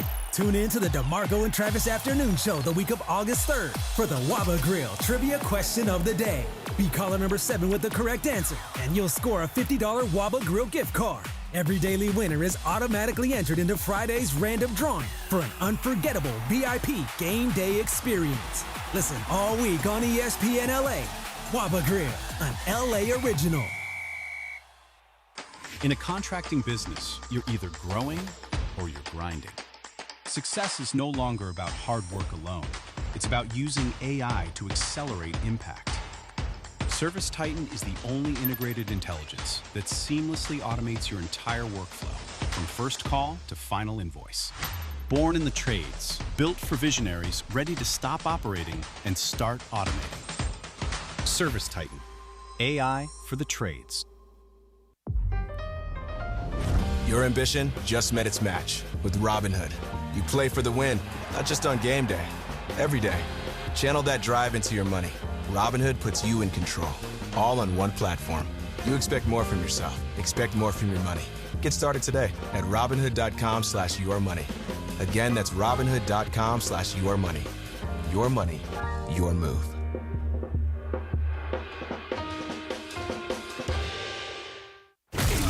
is the DeMarco and Travis Afternoon Show, your Monday afternoon, live from LMU for Rams Training Camp. Along with Marcus Grant today on this special edition, Rams Training Camp on ESPN LA, made possible by Pechanga Resort Casino. ESPN LA's coverage and content of the LA Rams Training Camp is presented in part by Pechanga Resort Casino. Pechanga Resort Casino, official California gaming and casino partner of the Los Angeles Rams. Once again, back to Sullivan Field at LMU. Once again, the DeMarco and Travis Afternoon Show keeps rolling from Rams Training Camp on ESPN LA.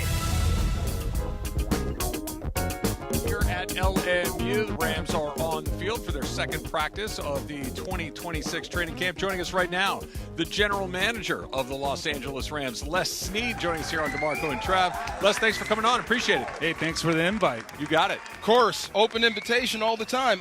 Les, I can't take my eyes off number 95. Oh, you can't? My goodness. Is that Puna Ford? No, that's not Puna. Oh, he changed his number. Yeah. Forgot about that. Yeah. Just unbelievable. How do you feel about this training camp, this roster, what you guys have put together this year? I mean, I got to be honest. It's a good roster. And now the hope is let's stay healthy.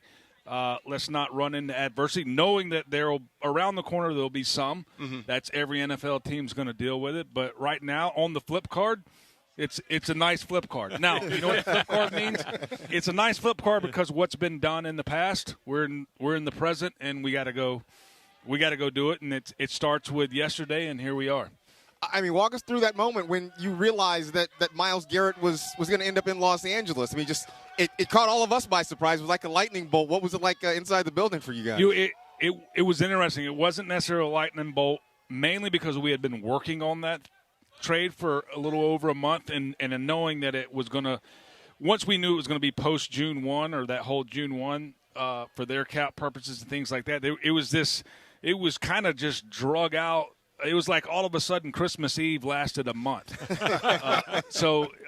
It was an element of surrealness when this thing is probably going to happen, but he's still a Brown, and you gotta wait. So but now getting him on the field, obviously he got there to OTAs late and did a little bit in individual, but getting him on the field and now seeing him, we're not in pads yet too, but now it's okay. It's real. Yeah, it's real, all right. You just said it took about a month from the time that you started talking about it till the time it got done. Is that kind of normal in the league, or is it because it's such a player of Myles Garrett's stature, does it take a little bit longer? And is there at any point in that process of the month, Les, where you start thinking, okay, this is going to happen, or the opposite? Man, I don't think we're going to be able to find a common ground here. Well, normally, because they wanted to wait to the June 1 for – that their cap purposes, right? You cut someone post June 1 designation and you can kind of split up the acceleration. So normally, no, it doesn't take that long, but there are times when these situations, especially trades like this, where you're not going to make a phone call the next day, get it done. Yeah. So there is an element where you're working through things. So it's usually not that long. It's interesting. I'm betting there's going to now be a little bit of a trend because that was A.J. Brown and what Philly did, waiting to June 1. But it is kind of hard to go through it when you're thinking about adding someone, but, oh, by the way, you're not getting that player to June. So I'm not too much of a fan of it. I'd rather it be let's make the call, work through it, and make him a Ram as soon as possible. Is it expectation? Is it hunger? Like, what do you think's this team is feeding on? Because, like, we talked about this is so funny. We've gone a couple of minutes. We haven't even talked about the MVP yet. Your quarterback is so special. I mean, but what do you think is driving this team? What's driving you at your core?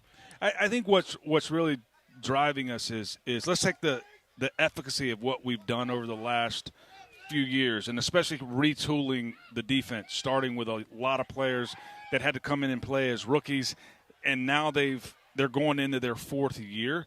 So I think what's driving us is this team's kind of progressed along the way, knocked on the door. And you know what? It came up short last year. That's the pain is probably over. The scar's still there. But you know what? There's still something a little more meaningful out there, and I think that's what's driving us. And that's to kind of say, hey, can we go check a box, knowing at the end of the day it's going to start. We're July 27th, and all we can do is prepare for the future on July 27th, but there's no game until September, and then there's September, October, November, December, and then try to make the tournament and go from there. Monday, Tuesday. Right. Tuesday to Wednesday, right? But tell me about your quarterback in Matthew Stafford. A lot of talk, mostly positive about him. We don't know, kind of like LeBron, you don't know how to figure guys like that. They're so special, you know? Those are – I mentioned I did a couple of things today with Matthew, and a lot of people always say, is he going to play, how long, things like that. Here's what I do know about. He's so special in terms of arm talent that, okay, when he's 60 years old and he's doing the Turkey Day Thanksgiving game with his old high school buddies, he is still going to be able to throw a football with a high velocity and accuracy. Now his buddies probably won't be able to catch it. He's going to kill his 60-year-old high school friends. He's just one of those. I don't think that's ever going to go away. And those guys, there's an element of the gift they were blessed with, and then you take into their will, their drive, their work ethic, all of those things it takes to get to elite. But I think you got to be gifted. Mom, Dad, God's got to, sprinkle a little sugar on something to go, you're going to be just a little different than everyone else in the neighborhood.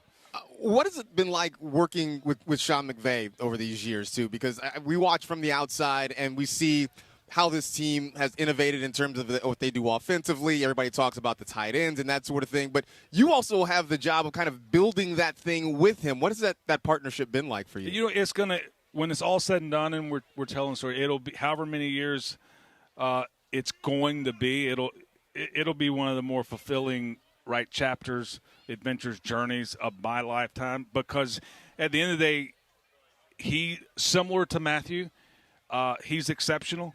He can change the math when he's on and he's in flow, and we're ahead of the curve. There's an element like when you play us, it's like playing 12. Now there's times, where your competitors are going to try to catch you, and now 12 goes to 11 and sometimes even 10, and that's the ebbs and flows. But he can change the math, and he also can change the math just as a human being, the way he connects with people, the way he communicates, the way he works with you. Very, very, I would call it humility, partnership, but the way he just connects and energizes a team. He's one of those people where, okay, I have a plan that can get us up the hill and probably win the battle. And then there's that element, if you go to his Newt Rockney, I'm going to actually follow him up. Yeah. So some people can get you to follow. Their plan may not be as good. He's got both. Les, with that in mind, when you and the people involved in making this decision decided to hire him, believe it or not, 10 years ago, in your wildest dreams, did you know what you had? I mean, you want to have success. You hope he's here for a long time. You hope you win a bunch of games. But all the things that you just talked about, the level of special that comes along with it, could you see it 10 years ago? I can't say this. 10 years ago, had high expectations for him. He's definitely exceeded them, but had high expectations. And just to see over this decade, just how he's evolved, even as a coach, as a person, husband, father. It's pretty cool to have been a part of. I call it a very important, meaningful part of his life as well. So but to predict the success that he's had, that's hard to do. But we hired him for a reason, and boy, has he's definitely it definitely met the expectation. I'm going to tiptoe around this. Just going back a little bit, and you'll probably figure out where I'm going when I ask this. When you went, when Weddle came back tiptoed around well, I mean, when Weddle came back, and came back and played some meaningful snaps for the football team, very invaluable. Did he call you first, or did you call him? You know what? It's interesting with Eric. It was a call to him, and that way. And we had injuries, and I forget when we had the injuries there late in the year. We had a safety. Yeah. To be honest with you, I think some of our defensive, it might have been Coach E, who's now in Carolina, probably jokingly reached out to Eric and said, "Hey, you got any left in the tank?" And hey, yeah, I do. Oh, so wow. I think but yes, we did reach out to him. You're tippy-toeing. It is interesting where is Aaron Donald coming back? I was getting there, Travis. I keep looking. I mean, this is the first time Aaron's, I call it, probably had the itch to come back, try to do something meaningful, which has been cool to see. Like when you can speak to this, when you retire from the NFL, that's probably a cliff that's like the next chapter is a little, it's foggy. Yeah. It's like, wait a minute, is the next portion of my life going to be as so? But interesting with Aaron, he's really enjoyed these years off and hasn't necessarily missed the game. He says he missed every now and then, but not enough to say I want to come back. This is the first time that, you know what, there's a real itch there. Just for the science of it, Les. I'm tippy-toeing around. No, I got you. But just from a football perspective, I would love to see what would happen if you put both of them dudes out there at the same time. Yeah, it's almost like how many times in a lifetime in like this universe thing where, okay, wait a minute, Myles Garrett, now Aaron Donald wants to come back. He happens to still be young enough to do it. Like that doesn't happen often. So I think I would show up to the game and it wouldn't be like you were the GM. It'd be like, wow, this is kind of something I'm watching on Netflix. Yeah, right. Be real.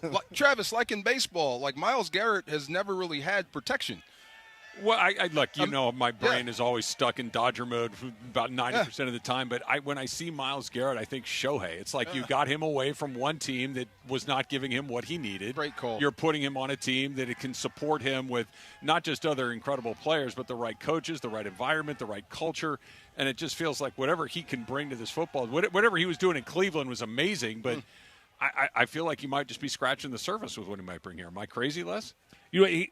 I think I do. I think you're right on the nose in terms of this will on paper, right, one of the better teams he's played for.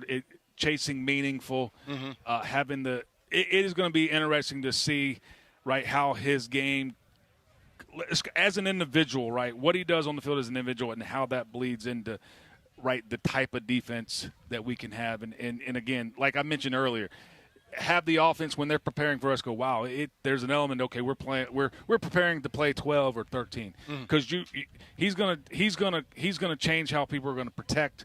He's going to change how people are going to call the game.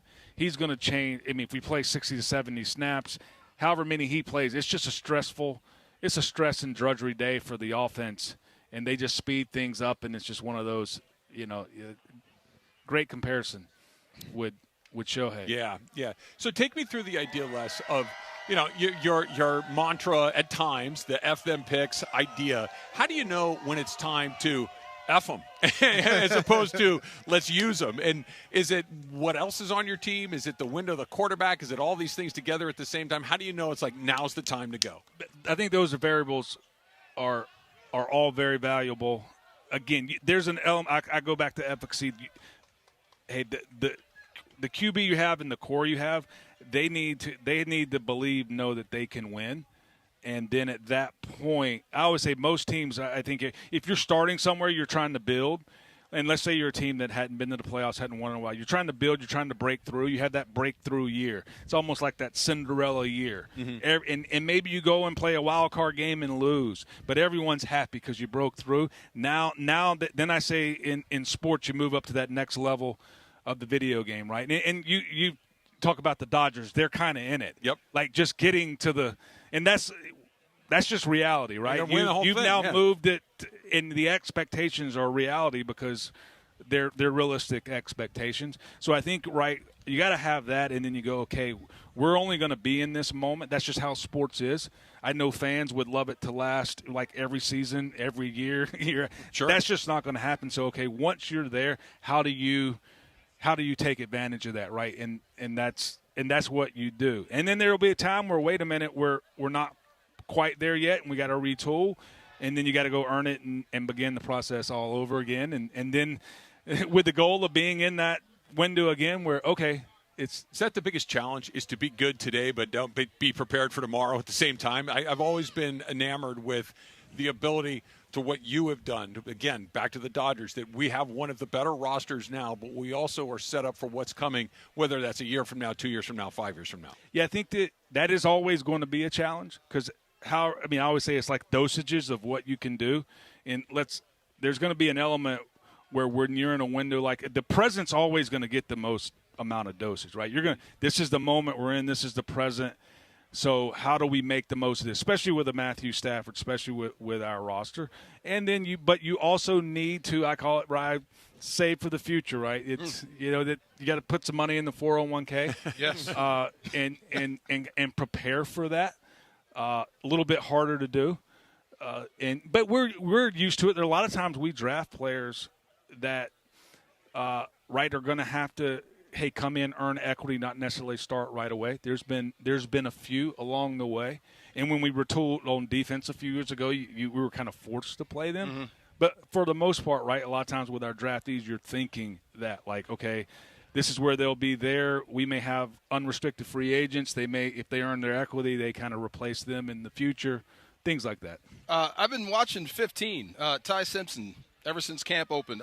He's bigger than I thought. He's got some zip. The guy is pretty competitive when you get 11 people around him, all 22. Is that one of those guys you're referring to? Like he is a guy that gets to sit and learn.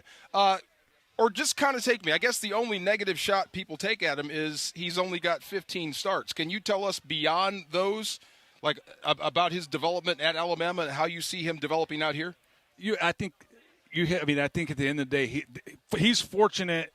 It's a little bit like old school. It's a little bit. Let's talk about what maybe Green Bay's done in the past with both Aaron Rodgers and then Jordan Love, Aaron to replace Brett, Jordan to replace Aaron, and they were able to get ahead of it.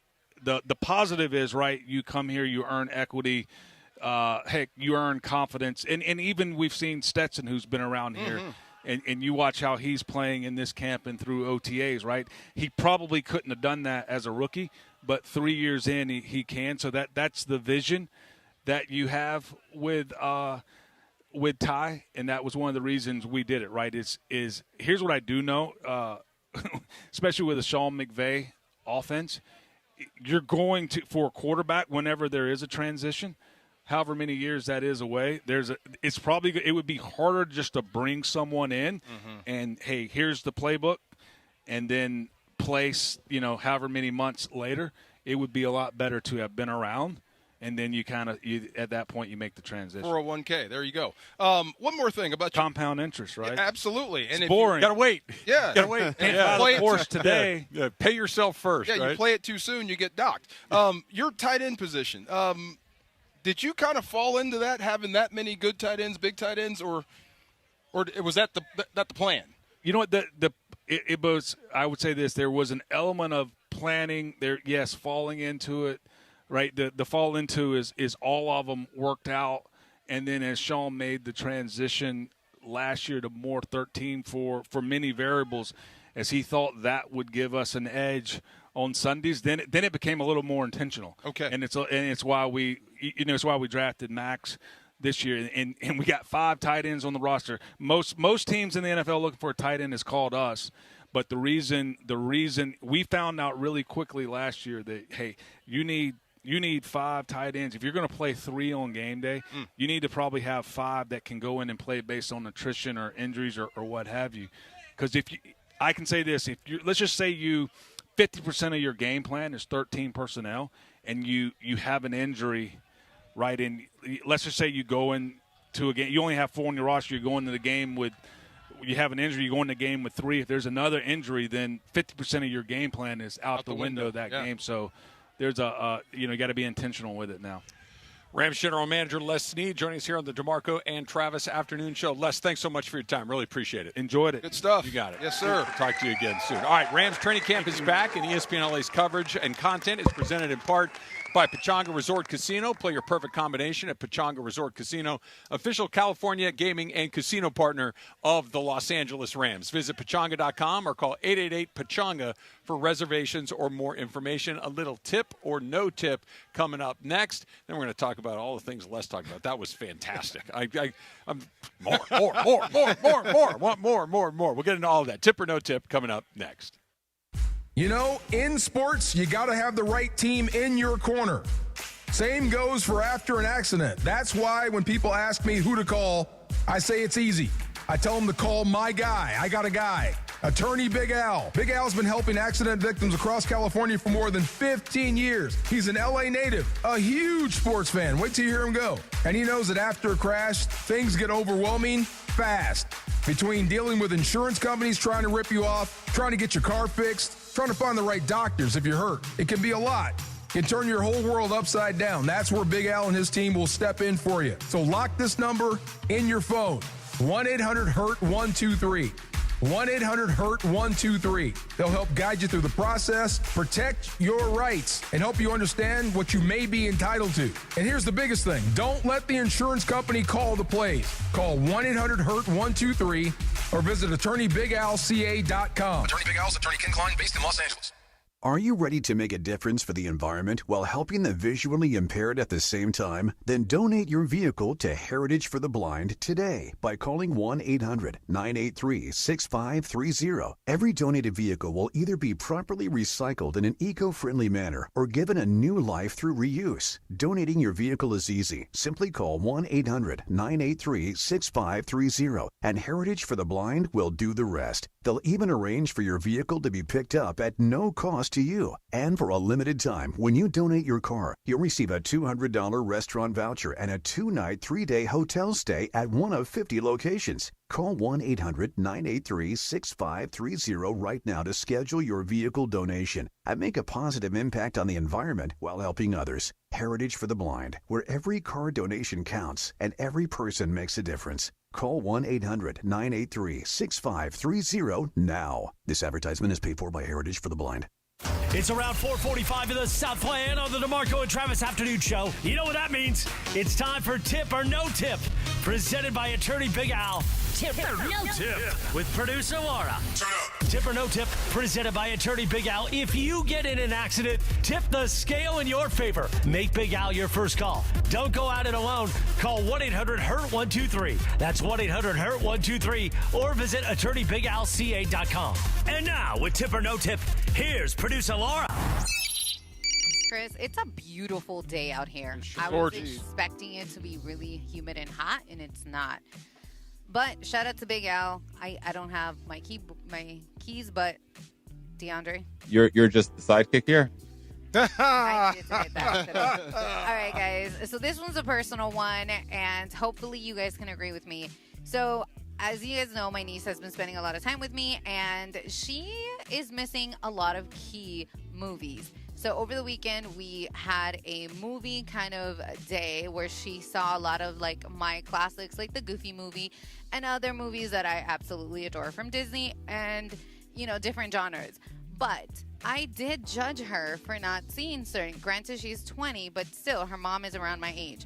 So do you guys, tip or no tip, judge people based on not certain, like seeing certain cultural movies? Oh, hell yeah. Tip. I'm sorry. Yeah. How could you not have seen The Godfather by now? Yeah.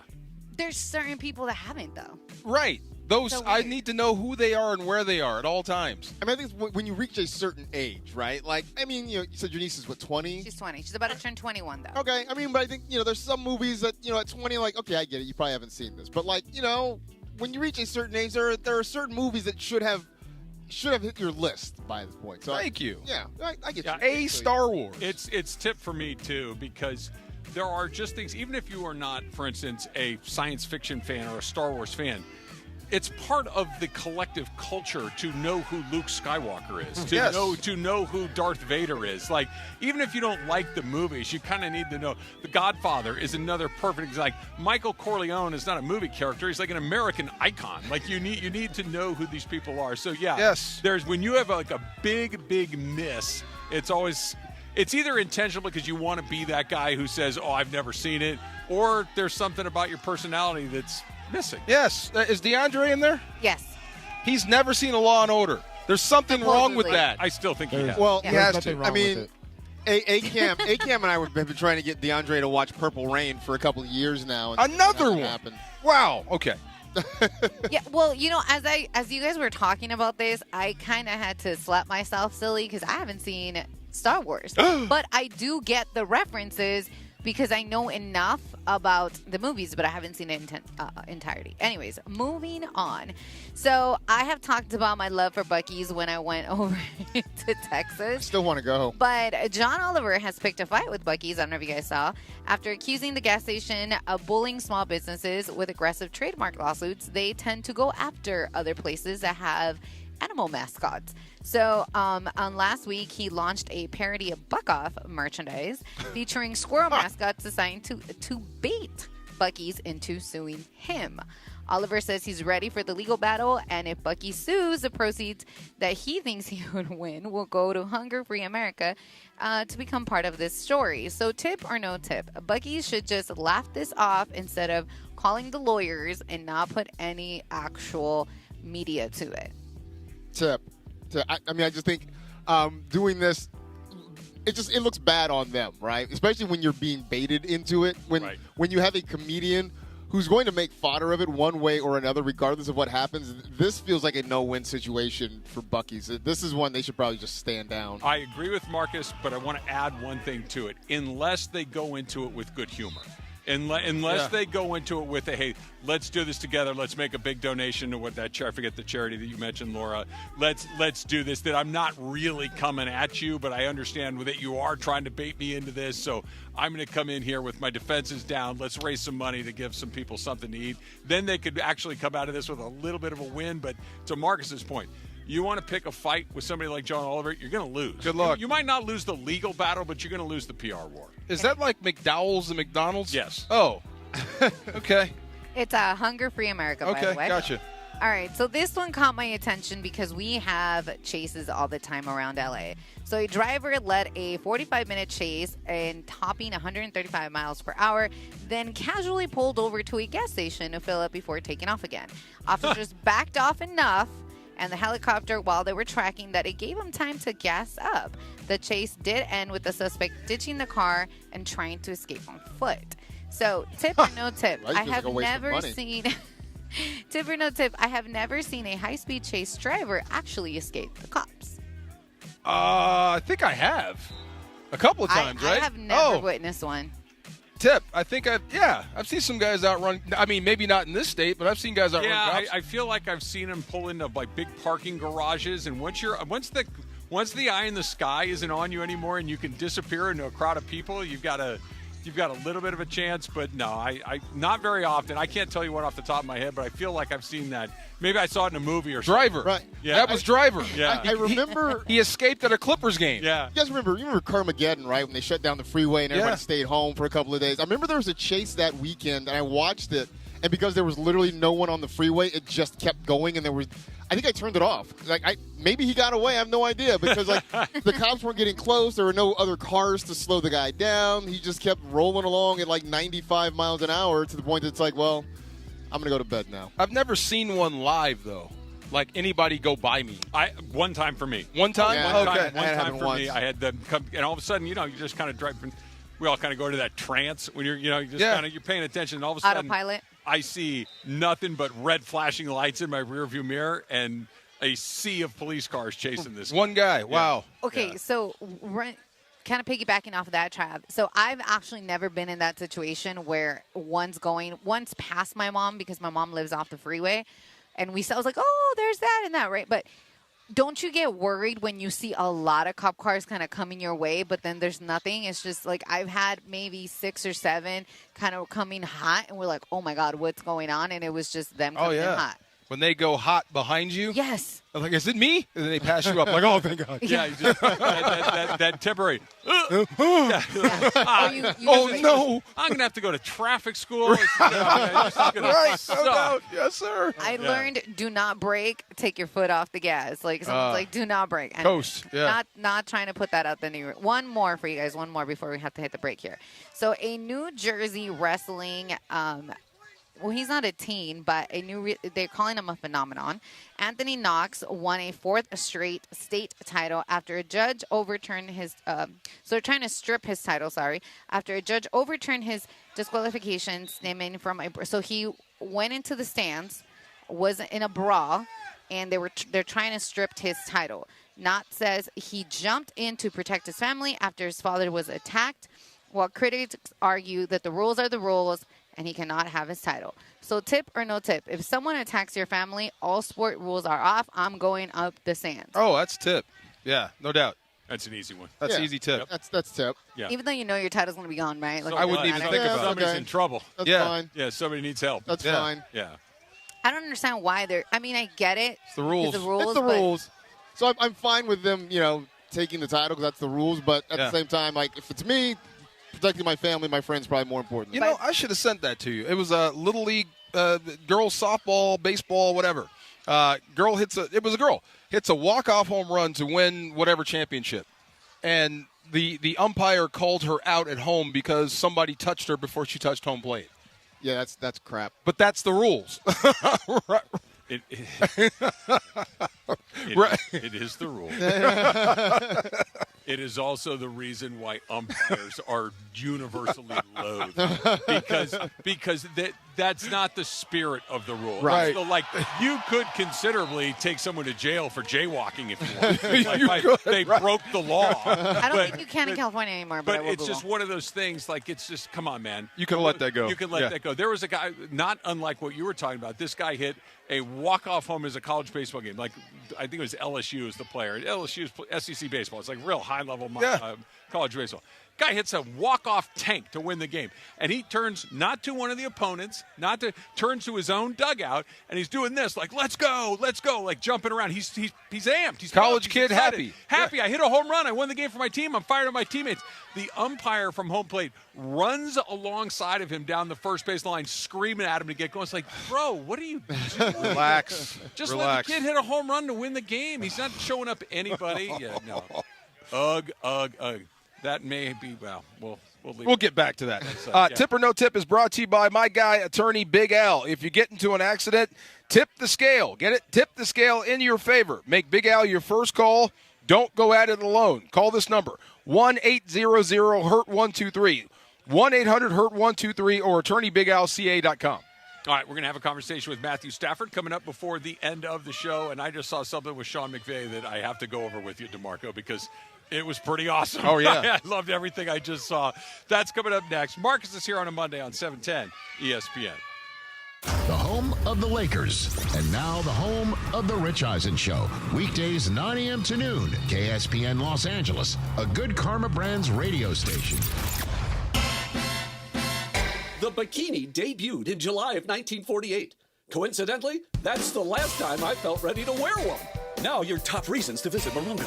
Appetite for Destruction plays the music of Guns N' Roses. Poolside playback, August 13th. Number 2. Summertime is pool time. Rent a casino with a private pool. And the number 1 reason. Don't pay high prices for gas. Morongo's Travel Center prices are the lowest priced gas around. Morongo, good times. Football season is back, and ESPN LA and Waba Grill have your chance to win. Tune in to the DeMarco and Travis Afternoon Show the week of August 3rd for the Waba Grill Trivia Question of the Day. Be caller number 7 with the correct answer, and you'll score a $50 Waba Grill gift card. Every daily winner is automatically entered into Friday's random drawing for an unforgettable VIP game day experience. Listen all week on ESPN LA. Waba Grill, an LA original. Drip Drop is doctor-developed, proven fast hydration that helps your body and mind work better. Trusted by firefighters, medical professionals, and over 90% of top college and pro sports teams. Drip Drop is engineered to hydrate faster and more effectively than water alone, with 3 times the electrolytes of leading sports drinks. Stock up now at dripdrop.com and use promo code RADIO20 for 20% off your first order. That's dripdrop.com, promo code RADIO20. Your ambition just met its match with Robinhood. You push yourself in everything you do, scanning headlines for insights, keeping an eye on the market. Robinhood puts you in control of your money, all on one platform. You expect more from yourself. Expect more from your money. Get started today at Robinhood.com/yourmoney. Again, that's Robinhood.com/yourmoney. Your money, your move.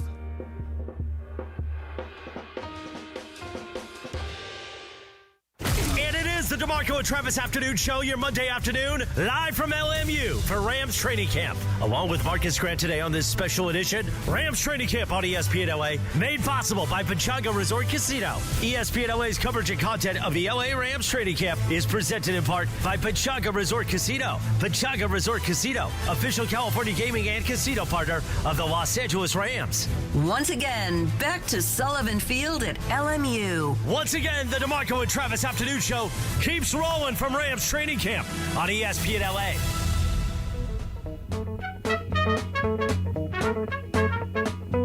Mark, are you ready? What do you got? Rocky Blyer. Rocky Blyer goes to the top. I like that. I think we're up to 15 now. Oh, we got a lot. That's good. There you go. Does Kyle Juszczyk count? Juszczyk does count. Okay. There you go. There's another one. There you go. Are you getting help? I got help with Juszczyk. I got to Blyer on my own. Okay, Blyer came out. Yeah. Okay, that's good. There you go. Brian Piccolo from Geeter. You got Brian Piccolo. Absolutely. Yeah. No doubt. They even made a movie about him. They did. Yeah. Oh, my God. What was it? Brian's song. Brian's song. Yeah. In fact, With who played? James Caan and Billy D. Williams. Billy D. Williams. That's right. They oh, my God. remade it like in the 2000s. I can't remember. Did they really? Did they really? Oh, who was in it? But they did a remake of Brian's That song. movie broke my heart. Oh, my God. Dude, if you didn't cry in Brian's song, you don't have a heart. Thank you. Yeah, That Yeller. That's a tough one. Speaking of that, did you see 12 get down the field, Puka Nacua? I did. I saw Devontae, too. Yeah, he is. But Puka is absolutely in his prime. Good. Yeah, as an athlete. Good. That's as what a I like to player. hear. Year 4. It's a good throw right there. He looks good, doesn't he? Yeah. He's got the corporate haircut now. Come on now. So what are the plays? So just giving kind of an idea of where we're sitting. We are at about, the 20-yard line or so, and they're doing some 11-on-11 stuff right now. And Matthew Stafford hit a little pass out to the flat here, and the guy caught it, stepped out of bounds, and all of a sudden, DeMarco, I just see this flash out of the corner of my eye, just this guy coming full speed from the middle of the field over to the sidelines.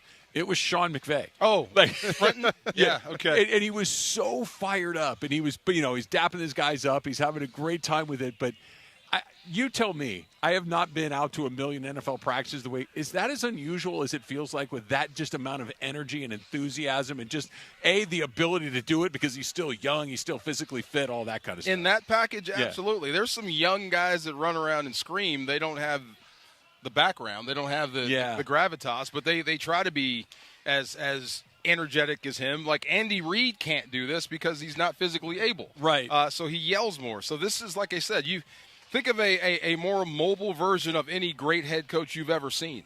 He's that guy. He can also inspire by running up to you. He doesn't have to do it in the meeting room. It's everywhere. And maybe it's just him because of, the gifts that he has, the charisma that he has, the ability to communicate as effectively as he does, but none of it rings hollow. Like when you see guys that are that enthusiastic, that are that over the top, that are that energetic, half the time you're like, bro, calm down. You got me. I'm listening. With him, it's just this unbridled enthusiasm that strikes me as incredibly authentic. It's so rare to see. I mean, when you think about it, right, he's so – with any great player, he works on his craft. He works at coaching. He studies. He clinics. He talks to people. He's very innovative, and he expects a lot out of himself and you. There are things that he works hard on to make sure you get the right look to get guys open, and if you mess it up, he goes bonkers. You know what I mean? Yeah. It's not because you messed up the play I called. You messed up your opportunity. Yeah. We just hit this. We just set them up. This is why you're here. That sort of stuff. When you can just look into a guy's eyes and speak into his soul and know everything about him, that's a superpower.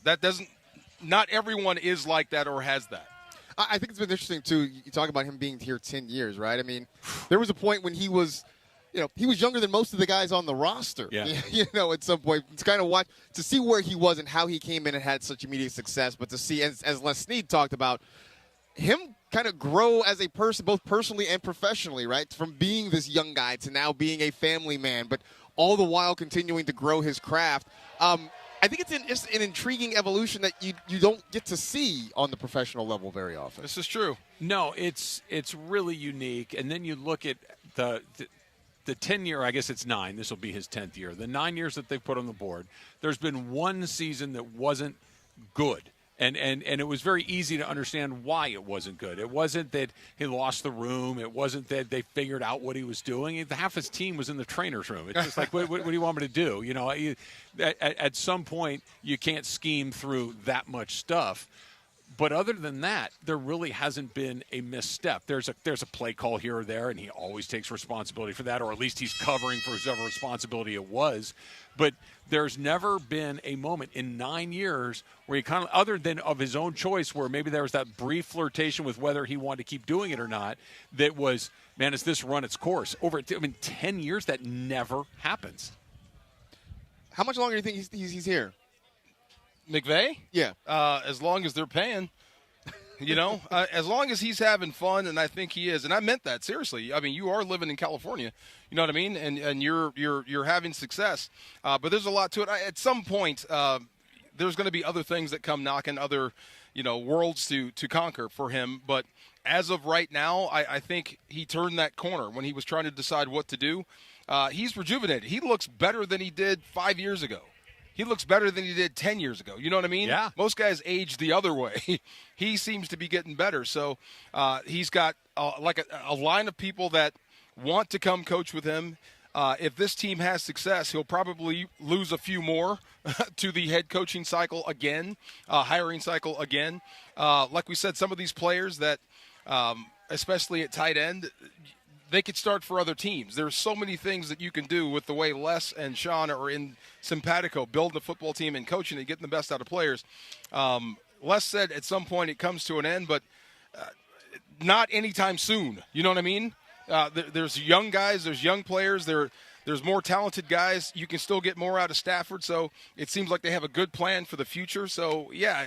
And all this is happening in Los Angeles, which just blows my mind. They said it was impossible. What you said, I think, is the greatest unreported skill that he has, which is ability to hire other good people. Is because so many – and it's not just the guys that leave. It's that guys leave and go and have success, with the exception of Brandon Staley. And, maybe there were circumstances there. Like when his guys leave, whether it's Zach Taylor, whether it's the LaFleurs, whether it's Liam Cullen, whether it's Kevin O'Connell, like all of these guys that have left have had success when they've gone on. And yet the brain drain that so often happens to other teams when, they've lost. Look at Detroit. Detroit's a perfect example of that. Ben Johnson leaves and all of a sudden the Lions look a little different. They never look any different. They look exactly the same as they always do because the guy at the top knows how to restock not only the talent on the team, but the talent on the sidelines with the coaching staff. Help me out. Was Walsh on TV? Bill Walsh. I don't remember him on TV. Believe so. Okay, because Bill Walsh, and his impact in the Eric Coryell, Bill Walsh. Sure. Everybody was running his offense. Everybody is still running his offense to some degree. Instead of the Madden way where you go TV and you become an entertainer, that's also possible for Sean McVay. You could stay in the game for the next 20 years, and you can lose assistants, and then everybody's running your stuff. And you effectively changed the entire league or bent it to your image, so to speak, like Bill Walsh did for a while. Yeah, I never really considered that, but you are correct. I mean, with the amount of coaches he's already seeded throughout the league, why not? Why not just have the McVay system, the McVay offense sort of running the NFL? There's already a bunch out there now. Oh. There's going to be more. You know what I mean? No, there's no end in sight to what. Again, he's still a young man. Yeah, and it's not like he could coach another 20 years and still not be an old man. True. In this league. Isn't that the knock on Belichick? Besides what's happening now, his assistants have never really had success. His tree doesn't grow. Yeah, no. Whatever genius Bill Belichick has, and he has it. It did not transfer to the people that work for him. Right. Like I don't know if that's because he kept all of his, best stuff on close hold and didn't share it, or whether he did not have the eye for talent the way that Sean McVay does. But his ability to coach did not land on his assistants the way that McVay's has. All right, we're going to take a quick break here. We're going to come back. We're going to talk a little flag football. Yeah. I know that DeMarco, you are all in. Your daughter is a flag football player. She's a nut. Getting ready for flag football. We'll have that conversation with Daryl Doucette, who's coming up in just a little bit. Marcus is here with us on a Monday on 710 ESPN.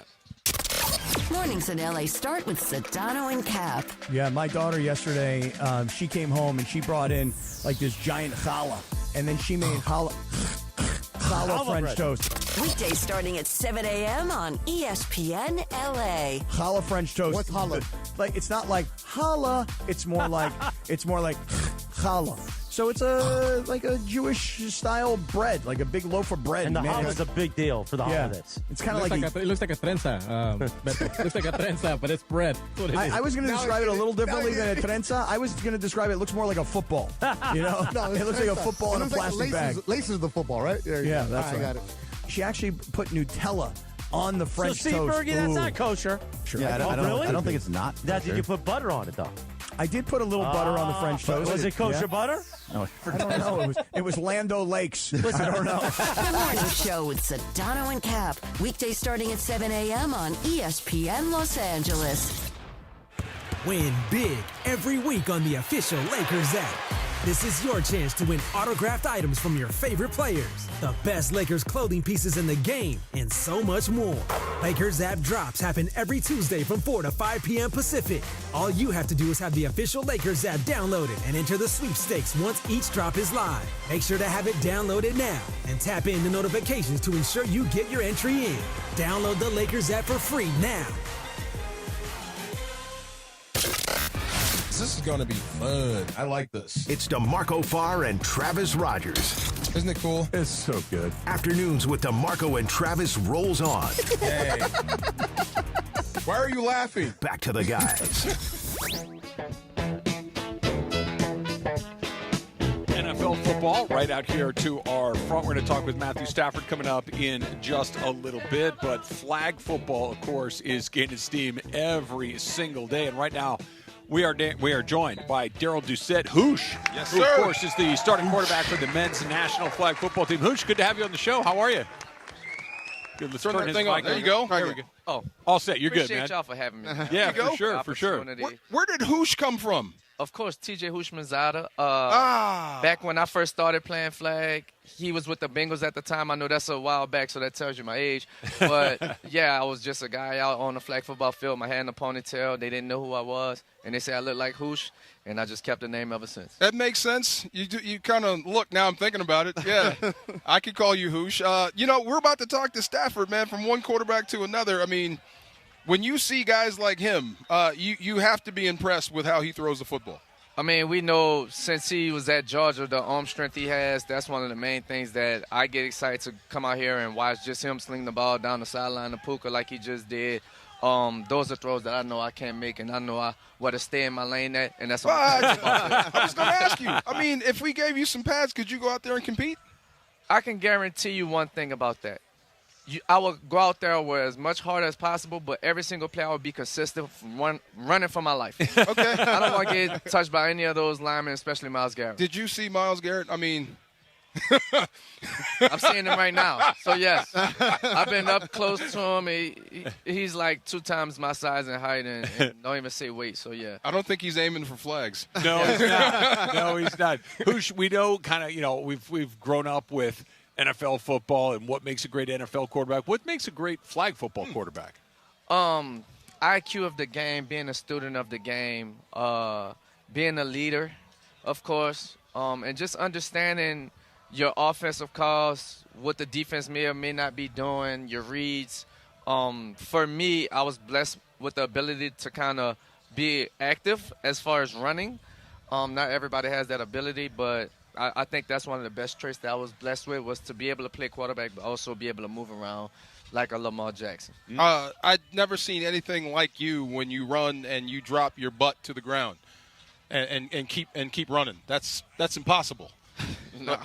It is. It's something that we work hard at as players. Actually, with one of my former teammates, he was a running back.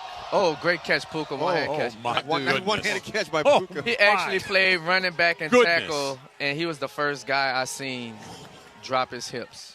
I'm sorry. Look at Travis's face. Yeah, that was a great catch. Travis, this is what I mean. This dude is in his prime. He is in his prime. How old are you, by the way? 37. 37. Okay, you know what? He's 25 years old, 4 years in. He's never seen as much football as he's seen. He's seen every kind of coverage. Athletically, he's playing his best ball. He could actually get better coming into this year. For sure. I mean, the sky's the limit for Puka. When he came in his rookie year, you know the type of receiver he was. He's a top-tier receiver, and his talent is unquestioned. But I did compete against Puka at Fanatics, and I kind of played better than him in most of the games. So I was going to ask you about that because I know one that long ago. Like, get my credit. I know Tom Brady had that showcase at the Coliseum where, he put a bunch of NFL players against a bunch of flag football players, and the flag folks sort of dominated. I mean, that kind of be a statement for you guys. I mean, we just wanted to show our talent and not to be overlooked for these awesome, spectacular athletes. We just wanted to show everyone that what they do on a traditional Sunday, every Sunday, is different from what we do in the flag football community. And it's a different sport, different game. And that's what we wanted to go out there and show. How about the rest of the world in flag football? It's global now. You're getting ready to go to Germany in a couple of weeks? Yeah, it's a global sport. We know what's coming up in 2028. Yeah. Flag football is played throughout the world, man, and sky's the limit for what this sport is about to go to. I hope you're planning on being there in 2028. Oh, that's definitely the plan, winning a gold medal. I plan on doing more than just being there. I plan on winning a gold medal. That's what I'm talking about. With USA football. I was going to ask you about that because I know there's been some buzz about getting NFL players in there. I think it'd be cool to see the folks who do this regularly get that opportunity. Rampage. Yeah, that's kind of was my statement was more so just give us an opportunity to go out and compete and show our talent. But at the end of the day, we all know that USA wants to win gold in every single sport that's played, and we're going to put out the best to go and win gold. But we just want an opportunity to be able to showcase that. You think you can shake me right here? I know he can. You think you can shake me right here? Yeah. I think I do a little 1-2. I think if I dip down, you're not going to get as low as me. So I think you got your flags? Let's go. I think you're right, Hoosh. Daryl Doucette, Hoosh, is joining us here on the DeMarco and Trav afternoon show. Football is a very American thing, right? Like it's our game. It's the thing that but flag football is like DeMarco just mentioned, is much more internationally. Who else, when you go around and you're playing people from other countries, who else is kind of ahead of the curve as far as you can? I think Mexico is a top country for sure. Okay. Our youth is starting to get notarized a lot more now with NFL flag, but Mexico has been playing with their youth has been playing a lot longer than ours, I would say. So as they grow into adults, they already know the ins and outs of the game, and we were a little behind, but we are catching up as far as youth-wise. But they're a great country, and whenever you compete against them, you know it's going to be a battle. Is it dedicated to the sport, right? Because most of the kids that play football they look for the NFL. Okay, that makes sense. And for us, you have park ball, Pop Warner. Then when the kids go to high school, it's high school football. It's not flag football. So, yeah, they're looking forward to getting to the NFL. And then Mexico is not an NFL, right? So a lot of the guys and girls play flag football, and that is their NFL. And other countries as well, it's the same kind of way. You mentioned that, obviously studying the game, knowing the plays, knowing what you're going to try to do as the quarterback. But just from a pure physical aspect, is it about speed? Is it about shiftiness? Is it about misdirection? Like, what are the skills that you're looking for in a great flag football player? Swag. Swag. I will always say someone that has heart, that's willing to take criticism, someone that's a great teammate, and I think those are just traits mentally that you would love in any kind of athlete. But also when it comes to flag football, someone that's agile, someone that can pull flags, that's coachable. And other than that, you're just looking for someone that has the ability to go out and compete. And anyone can go out there and do that. Flag football isn't a sport where you have to be the fastest, biggest, or strongest. Anyone can come out there and play and make a mark. And as long as you have an IQ of what you're doing, you could be a successful player. Oosh, my daughter loves it. She loves flag. Loves it. Absolutely loves it. I mean, she loves being on defense more. And I realize I can't help her as much as I would like because I don't know the ins and outs of flag as much as Do you have any suggestions for a girl dad getting his daughter more into flag? The same thing you would do with your son. Uh-huh. If you want your son to go out there and play football, the girls, especially the women, they could do all of the things that the men can do. They're not playing tackle. So the same thing, the way you would train your son if he wasn't playing tackle is the same way you train your daughter. Okay. They can do all the same things, the route, catching the ball, throwing the ball. The women are just as great as the men. It's got one problem. I can't cuss. You know Well, what I I'm didn't tell saying? you I had can't to do cuss. that. Huh? I didn't tell you to go. Oh. Dag nabbit. Okay. Shoot, shucks. Darn. Darn. And see, it doesn't get the point across. Phooey. McVay's not using darn and phooey. He's coaching out there. He's got a little different clientele that That's he's true. speaking to. There you go. You're speaking to a little bit of a different group. Daryl Doucette, Hoosh, the quarterback of man. the men's National Flag Football Team. Thanks so much, Hoosh. I appreciate y'all. I appreciate Come on, y'all right here. for sure. 10 yards. You got, yeah. We're going to go watch this guy turn I don't want no DeMarco trouble. inside out. Thank you, man. Blow my knee out. I was going to say, I don't need you on the aisle. for a blown And out he will too. ACL for this sure. dude is shifty and great, Good to meet you, man. Thank Yes, you. sir. Yeah. All right. Need more Lakers talk in your life? Ball Knowers Extreme. Mike Trudell, Gator, back tonight, 6 o'clock on 710 a.m. and the ESPN LA app. The Jonathan Kuminga, of course, saga continues to move forward. Do the Lakers have enough wing depth without a signing?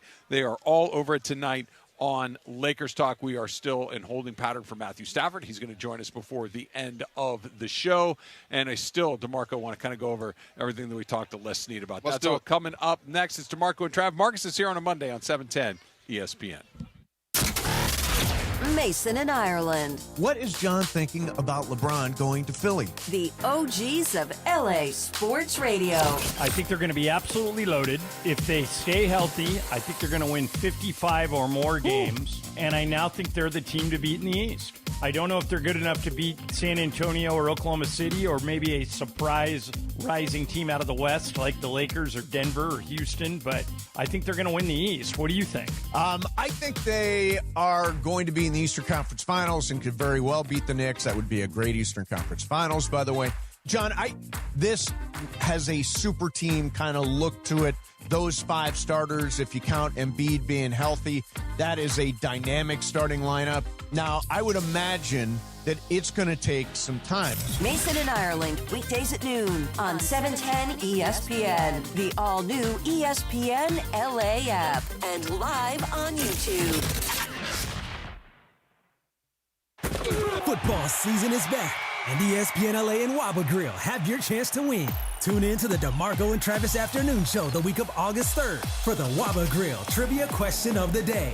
Be caller number 7 with the correct answer, and you'll score a $50 Waba Grill gift card. Every daily winner is automatically entered into Friday's random drawing for an unforgettable VIP game day experience. Listen all week on ESPN LA. Waba Grill, an LA original. Less than 4 in 10 kids aged 6 through 12 are playing sports regularly. 4 in 10 kids? Let it sink in. Just 4 in 10 kids. ESPN is building a nationwide coalition powered by Disney called Take Back Sports, with the purpose of training more coaches, expanding access, and creating community-driven sports programming that puts kids and fun first. We're working on that story. We hope you'll join us. Visit takebacksports.org to learn more. Rich Eisen here with some advice. If high-interest credit card debt is grinding you down, it might be time to call an audible with a SoFi personal loan. It consolidates your debt into one low monthly payment with no fees required. And with as soon as the same-day funding, you can make the right play fast. Call an audible on your debt today at SoFi.com/debtplay. Loans originated by SoFi Bank N.A., member FDIC. Terms and conditions apply. NMLS 696891. Fast funds terms apply at SoFi.com/debtplay. And it is the DeMarco and Travis Afternoon Show, your Monday afternoon, live from LMU for Rams Training Camp. Along with Marcus Grant today on this special edition, Rams Training Camp on ESPN LA, made possible by Pechanga Resort Casino. ESPN LA's coverage and content of the LA Rams Training Camp is presented in part by Pechanga Resort Casino. Pechanga Resort Casino, official California gaming and casino partner of the Los Angeles Rams. Once again, back to Sullivan Field at LMU. Once again, the DeMarco and Travis Afternoon Show keeps rolling from Rams Training Camp on ESPN LA.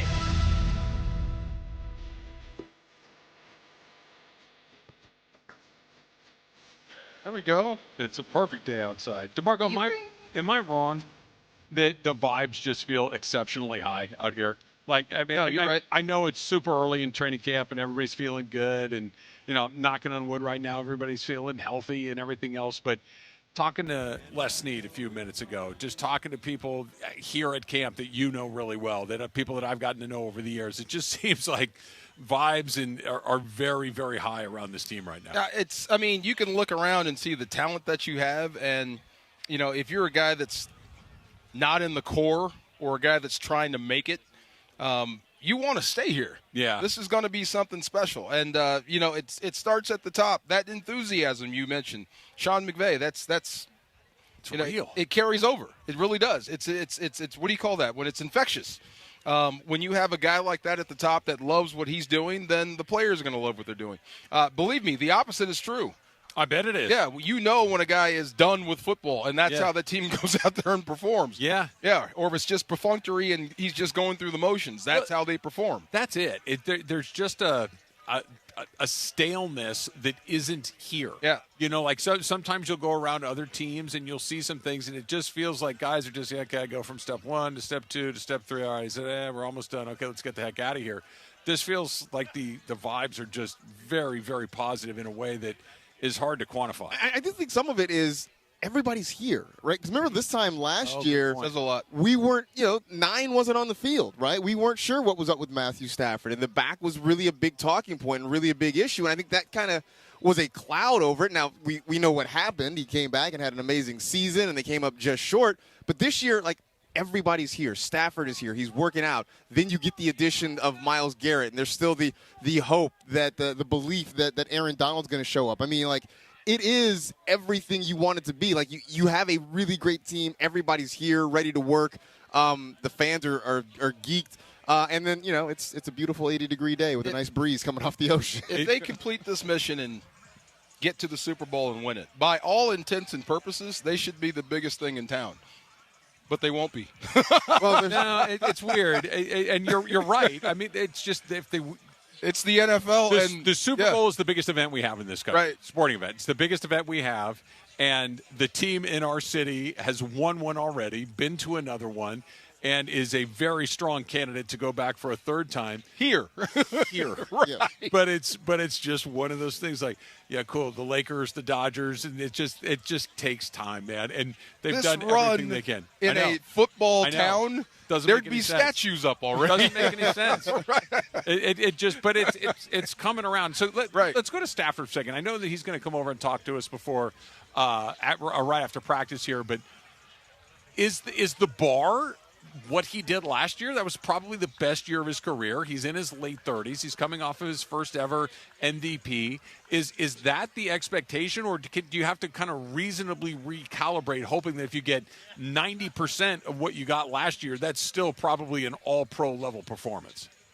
I see no reason to back off. Yeah. You see the way he's slinging it now. You know what I mean? I see no – I don't want to get out of the Matthew Stafford business anytime soon because there's still something left in the tank there, at least a couple of years. No, I don't think so. And the offense is tailor-made for him by Sean McVay. It protects him. We always talk about keeping Matthew Stafford upright. The offense does that too. The ball comes out fast. He's in shotgun. You're not going to ask him to do things where he knows he's going to get hit. That was Detroit Stafford. This offense is tailored for what he can do right now. So I expect the same thing. I expect the same sort of performance out of Matthew Stafford. Wow. I mean, that'd be great. I do think, coming off duplicating the best season of your career feels like a lot to ask. So, I think you expect a high-level performance. You expect, him to continue to be one of the elites. I don't know that I expect at 38, 39 years old to duplicate, your career highs. But, again, him staying upright, him playing at a high level is what they expect, is what this team sort of needs. And I do think you will see that version of Matthew Stafford. True. Again. And it may not, just because, maybe your defense is better, he doesn't have to play as much. Maybe the running game improves, he doesn't have to throw as much. You know what I mean? But I expect the same sort of accuracy. I expect the same sort of no-look passing, the creativity, getting the ball down the field. You saw Puka. Come on, bro. You've got a Frisbee dog at receiver.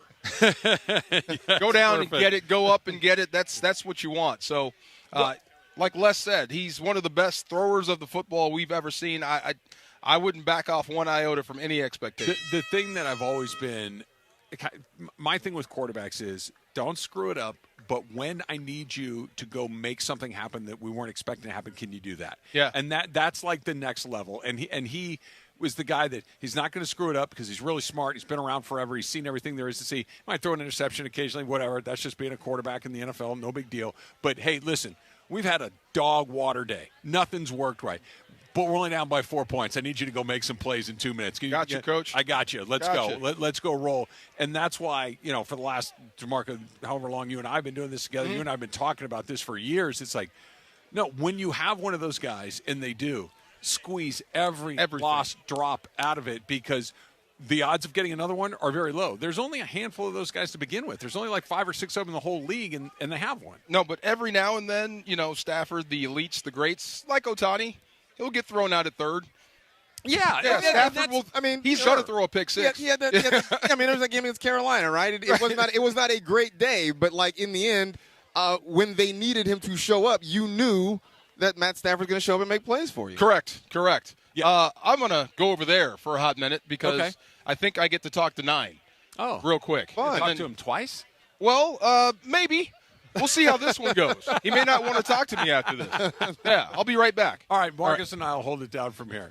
Yeah, I think that's one of those things that he doesn't have to go put up those MVP kind of – if he does, fantastic. Right. Nobody's going to be complaining. But just stay healthy, make the plays that need to be made. When we need to pull our fat out of the fire, can you help us out right there?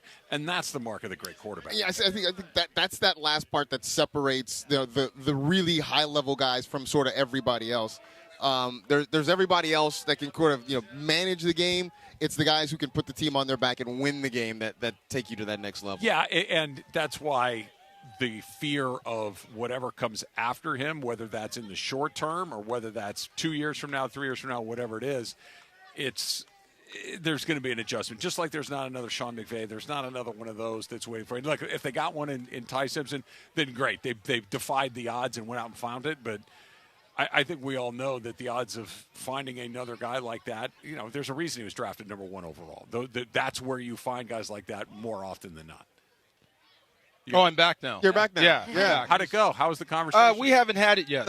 He's walking over. All right. Can I read the spot real quick for you guys? I would love for you to read this. Pechanga Resort Casino is rewarding you on another level. Access exclusive membership benefits with Pechanga's SoCal Tier Status Match Program. When you bring in a rewards card from one of 21 eligible Southern California casinos, unlock valuable perks every time you visit, including complimentary hotel stays, upgrades, dining solutions, or dining discounts, concert tickets, rounds of golf, VIP experiences, relaxing spa treatments, and much, much more. Hurry in because Pechanga Resort Casino's tier matching program doesn't last forever. This limited time offer ends December 31st. All tier match statuses remain valid through January 31st next year. Offers open to new and existing Pechanga Rewards members. Plus, qualified members have a chance to win up to $25,000 club dollars. Visit Pechanga Rewards in person or pechanga.com/join for more details. Must be 21 or old with valid ID to participate. That Micro Machines guy's got nothing on DeMarco. That was incredibly impressive. Good job. He's going to go over there and do his first of what's hopefully a couple of Matthew Stafford interviews. A reminder that Rams training camp is back. You are listening to it courtesy of Waba Grill. Training camp coverage on ESPN LA, powered by Waba Grill. We're here with you until 6 o'clock. We're going to check in with Matthew Stafford as well. Waba Grill, it is for you. Let's do this. Let's take a break. We'll come back. We'll do a little shop talk. We'll wait for DeMarco to come back. We'll wait for Matthew Stafford to jump in. And in the meantime, before we do that, if they're not here, Marcus, you and I will do a little shop talk coming up next. It's DeMarco and Travis, ESPN LA. Mason and Ireland, the OGs of LA sports talk. There are a lot of ball-dominant guys on that roster in that starting lineup. I mean, I think LeBron is not going to want to be the third option in Philadelphia. And they better give him the damn game ball or else. Oh, his first game with the Sixers? Yeah. Give him that ball. Give him that ball. Like, that's the milestone. Give him all the ball. I mean, we know after every game. Mason and Ireland, weekdays at noon on 710 ESPN, the ESPN LA app, and on YouTube.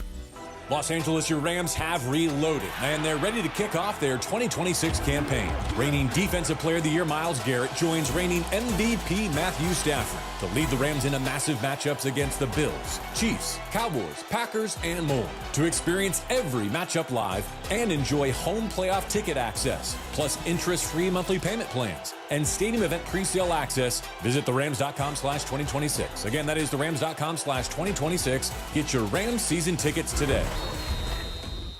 Prizes, Flyaways. even cash money. You want it? We've got it. Find a list of all contests and official rules by visiting ESPNLAcontests.com. That's ESPNLAcontests.com. Less than 4 in 10 kids aged 6 through 12 are playing sports regularly. 4 in 10 kids? Let it sink in. Just 4 in 10 kids. ESPN is building a nationwide coalition powered by Disney called Take Back Sports, with the purpose of training more coaches, expanding access, and creating community-driven sports programming that puts kids and fun first. We're working on that story. We hope you'll join us. Visit takebacksports.org to learn more. Do you read more about your team in the off-season than in the season? Does your game day outfit include a brown bag with eye holes? Then you may be a fan of a BST or bad sports team. Luckily, when you bundle your home and auto insurance with Progressive, you're protected. Because seeing your painted face in the rearview mirror after a loss isn't just depressing. It's distracting. Visit Progressive.com today. Progressive Casualty Insurance Company, affiliates, and other insurers. Covered subject to policy terms. Not available in all states or situations. You're hanging out with the Rams Super Bowl champ and Sweet Tea. Feeling awesome. Yes. What's up? Afternoons with DeMarco and Travis rolls on. Guys, what the heck is going on out here? Back to the guys. Matthew Stafford coming up in just a little bit. He's over there with JB Long and DeMarco Farg having a little TV talk. To Marcus, you and I, we're just radio guys. Just radio guys, you know. That's it. We don't rate quite on the TV side like that. So we get to bat second. We're in the 2-hole today. That's fine.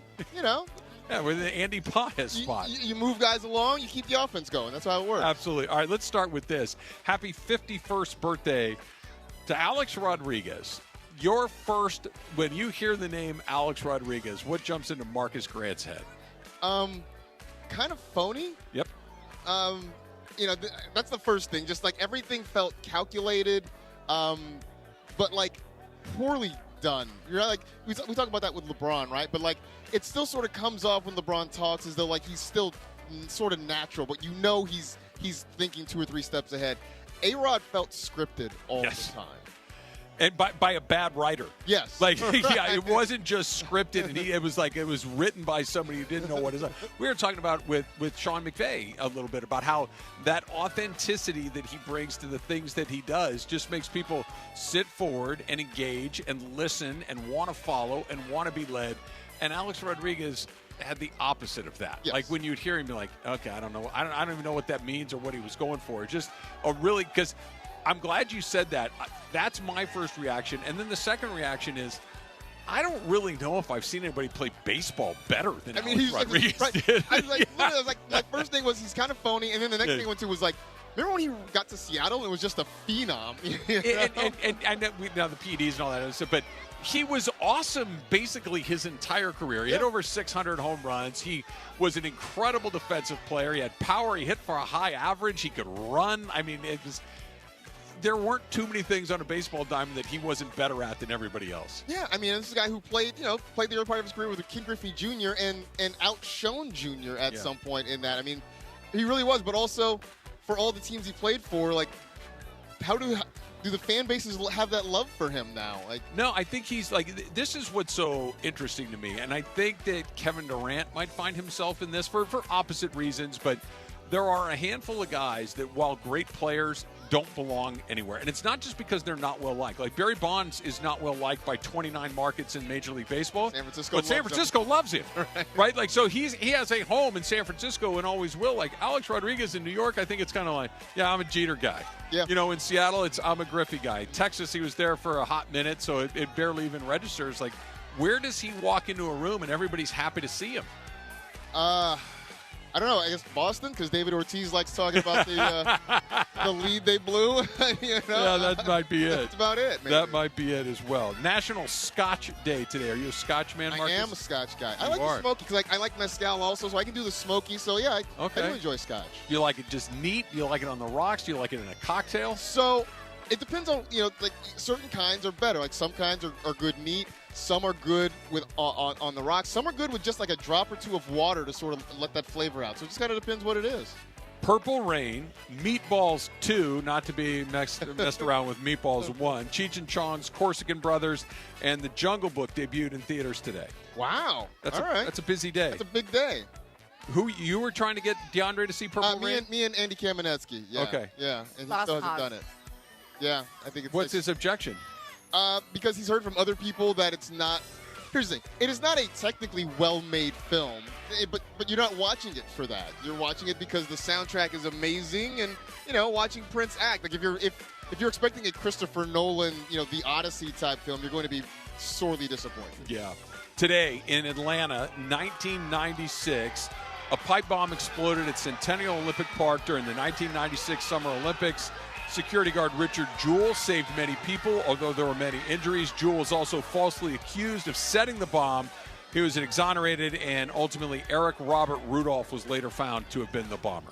That is a mouthful right there. That is a mouthful, but I do remember that. I guess, this is August, so we would have been in the middle of the Summer Olympics at that point. That was a major shakeup in those Olympic games. I remember that when Richard Jewell was accused by everybody, and everybody was like, yeah, and then steadfastly, no, I was there. I actually saved people's lives, and everybody's rolling their eyes, and it turns out it's one of those things that your first reaction might not actually be right because he was telling the truth all along. Yeah, I just remember because, I think people kind of picked, he was not the most, he was not a Mensa guy. He was not the most intelligent guy, and I think people kind of just picked on him because he was an easy target, unfortunately. In 2001, Deion Sanders announced his retirement from the NFL. Deion was, like, we talk about Aaron Donald, right, all the time here and his impact at his position, and you talk about a guy like Lawrence Taylor and his impact at his position, Reggie White at his position. Is Deion that guy for corners? Probably. I mean, in multiple ways, right? One, because of obviously how he played the game on the field, but also the style that he had off of it. Because prime time really was kind of an all-encompassing persona. I mean, you had Deion on the field, but you had the chains and the rap videos and all that kind of stuff. I mean, it really was sort of game-changing for the era. Him going that when he had that run when he was in Dallas and San Francisco and basically just taking turns winning Super Bowls with both of those teams, it's like, okay, that's not supposed to happen for a cornerback. Like, I understand, like, even back then if a running back had changed teams, it's a big difference maker. Now, of course, a quarterback for sure, but a corner and all of a sudden you just shut down half the field, I've never seen anything like that. Like, as good as Jalen Ramsey was here, won a Super Bowl here, Jalen Ramsey's going to end up in the Hall of Fame one day, I'm sure, when it's all said and done, but Deion was just a cut above. For me, growing up as a 49er fan, it was like I didn't like him with the Falcons because they were in the division at the time. Loved him with the 49ers. Hated him when he went to Dallas. Like my whole range of emotions were based on where he was playing at any time. You wonder if we'll ever get to see something like what he did, like what Bo Jackson did, where they're just so gifted at two things. Because there's plenty of, like, Jameis Winston is another guy. Jameis Winston was a really good college baseball player and probably could have pitched in the major leagues had that been the route that he wanted to go. But do you have to be Deion? Do you have to be Bo where you're so good at both of these? Just come and go as you please and we'll figure it out. I think so. And I feel like, I guess because he didn't play in the NFL quite as long, but I feel like we overlooked Brian Jordan, who had a really good baseball career. Was a pretty good safety, maybe not quite on the level of Deion, but another guy who had that two-sport dog in him, basically. Kind of going back to A-Rod for a second, Joe DiMaggio, prior to his death, was, I don't know, insistent upon or really enjoyed, depending on who you ask, to be introduced as the greatest living ball player. Right. Who is it now? The greatest living, is it Shohei Ohtani? Is right? it that easy? It really is that easy. Everybody else is kind of playing for second place. I guess second place might be Barry Bonds. I think so. If I was going to take Shohei off the list, I think Bonds is the first place I go. Baggage aside, it's like, okay, he wasn't the only one, and B, what he was doing was different than what everybody else was doing. early career Mike Trout maybe, but I still like that Barry Bonds run. I mean, when teams were walking him with the bases loaded, and I would watch, I'd watch Giants games, and he might see 3 pitches to hit in a week, and he'd hit 2 of them out of the ballpark. That was the stupidest part of the whole thing, Marcus, is that he would literally never swing at a bad pitch. Yeah, he would never take a hack at a pitch that was outside the strike zone, and the second you put one in there, it was gone. It was into the water. It was into the bay. As it was Mike just, Muncy would say, it happened that ocean. quickly along the way. All right, as promised, we are joined right now by the quarterback of the Los Angeles Rams, the reigning MVP, Matthew Stafford, joining us here on DeMarco and John. Matthew, thanks for coming on. Appreciate it. It's not my first time, but let me get that mic. Yeah, glad to be here. Thanks for having me. So how was that first day on the field? It was great. It was fun to be back out there. Obviously, wasn't out there yesterday, trusting our process and doing everything we can to try to get myself and our team ready to play. But to be out there back with the guys today, man, it's so much fun. I pinch myself. I look up and down the line of scrimmage. And I see, not only who we have on the offensive side of the ball that I'm, lucky enough to throw the ball to or hand the ball off to or, throw the ball behind, but you look across the line of scrimmage on the defensive side of the ball and see some of the talented players that we have, and it's a fun thing to be a part of. Rosters on paper don't win football games, but it is fun to come out here and try to make each other better day in and day out. You talk about being out here with the guys. This time last year, I know you were sort of dealing with the back issue and trying to work through that. I mean, what does it mean for you to feel healthy enough to be out here to start a training? It's great. Last year was a tough time. It was tough physically for sure. It was tough emotionally for me too, right? Like I wanted to be out here so bad, and I wasn't able to get that done. Luckily, the team, was patient with me and let me have as much time, a ton of time to try and get myself ready to go. And it was up and down, and there were some tough times, but it is something I don't take for granted. Being out here, getting to do what I love to do with a bunch of guys that all have one goal, and that's to try to make each other better every single day. We continue to do that. We'll be in a good place. Matthew Stafford joining us here on DeMarco and Trav, the afternoon show. So you mentioned it. You got your weapons on your side of the ball. You look across, and you see a guy like Myles Garrett all of a sudden. Take me through what it's like, maybe not in camp, but in a game when you have a game wrecker like that on the other side. Like, how do you go through your process of knowing where he is and try to do the best you can to stay the hell away from him? Yeah, when we played him a couple years ago, it was every single play. Every single play is where is 95? Are we good to run the play? Are we not good to run the play? And that puts a lot of stress on everybody, right? The quarterback for sure, being able to communicate in and out of the huddle and at the line of scrimmage, but that's everybody as well. And then the ball snap, you physically got to go deal with the guy, So it's a chess match, and then it's also just a physical battle. And he's going to make our guys better. I hope he knows that we're doing everything we can to try to give him looks that he's going to get in the season. We're not just sitting there with an open-side tackle and saying, hey, man, rush the tackle all you want. This is what teams are going to do. He knows better than that. We know better than that. And so we're giving him all the looks and just trying to, again, raise the floor, make everybody, better football players. And if we do that, I think we'll like the result. You talk about the chess piece, and you got Sean McVay sort of moving those pieces around the board. What has that partnership with you guys been like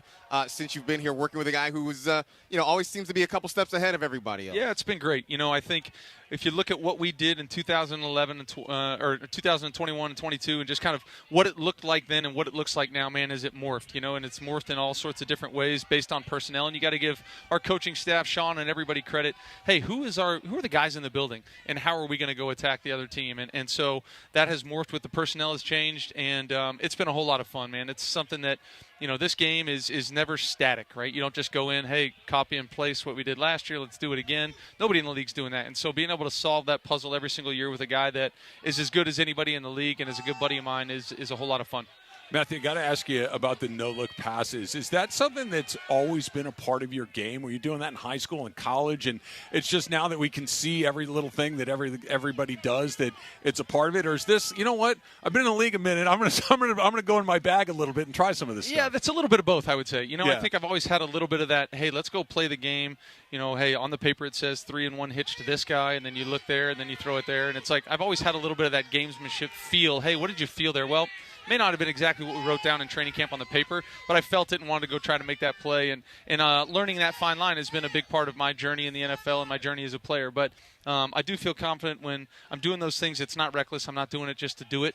There's a reason and a purpose behind it, and I'm not thinking about it before the snap. It's just, hey, does it happen within the just timing happens and the in rhythm? the moment? Yeah, timing and the rhythm. And, hey, do I need to move a guy off a spot? And, those things just kind of happen. But they're fun. I think, like you said, the camera angles that everybody has now, I mean, feel like they're in my face mask half the time, so they get to see it. The ball you threw to Cooper Kupp in the Super Bowl, the no-look one, that was just, okay, I see something, I'm going to try to get this guy to move this way and then the other way. Yeah, I mean, I caught the snap, obviously know the play we're running, and then as I receive the snap, I figure out what defense they're running, and it's not a great, it's a better defensive call than it is offensive call for that play in that moment. And so, okay, what's the problem? Who's the guy that I need to affect? And it happens to be Von Bell, so it's like, okay, how do I move him?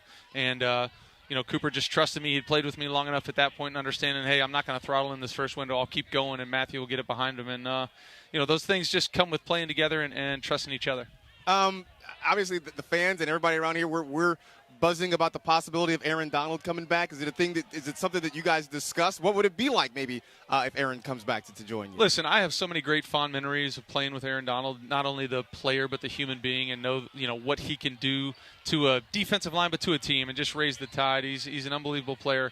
I said this the other night. What's right for Aaron Donald is right for us. He's earned that. Whether he wants to come back, he doesn't want to come back, he wants to come back in 2 weeks or never. That's right for us because whatever's right for him. I sure want him, if he's here, to be all in, which I know he would. It's the way he lives his life. But at the same time, I want what's best for Aaron Donald. If that takes time or that ends up being a decision where he's not on our football team, love him to death. Appreciate all the the time and the memories I've had with him anyways.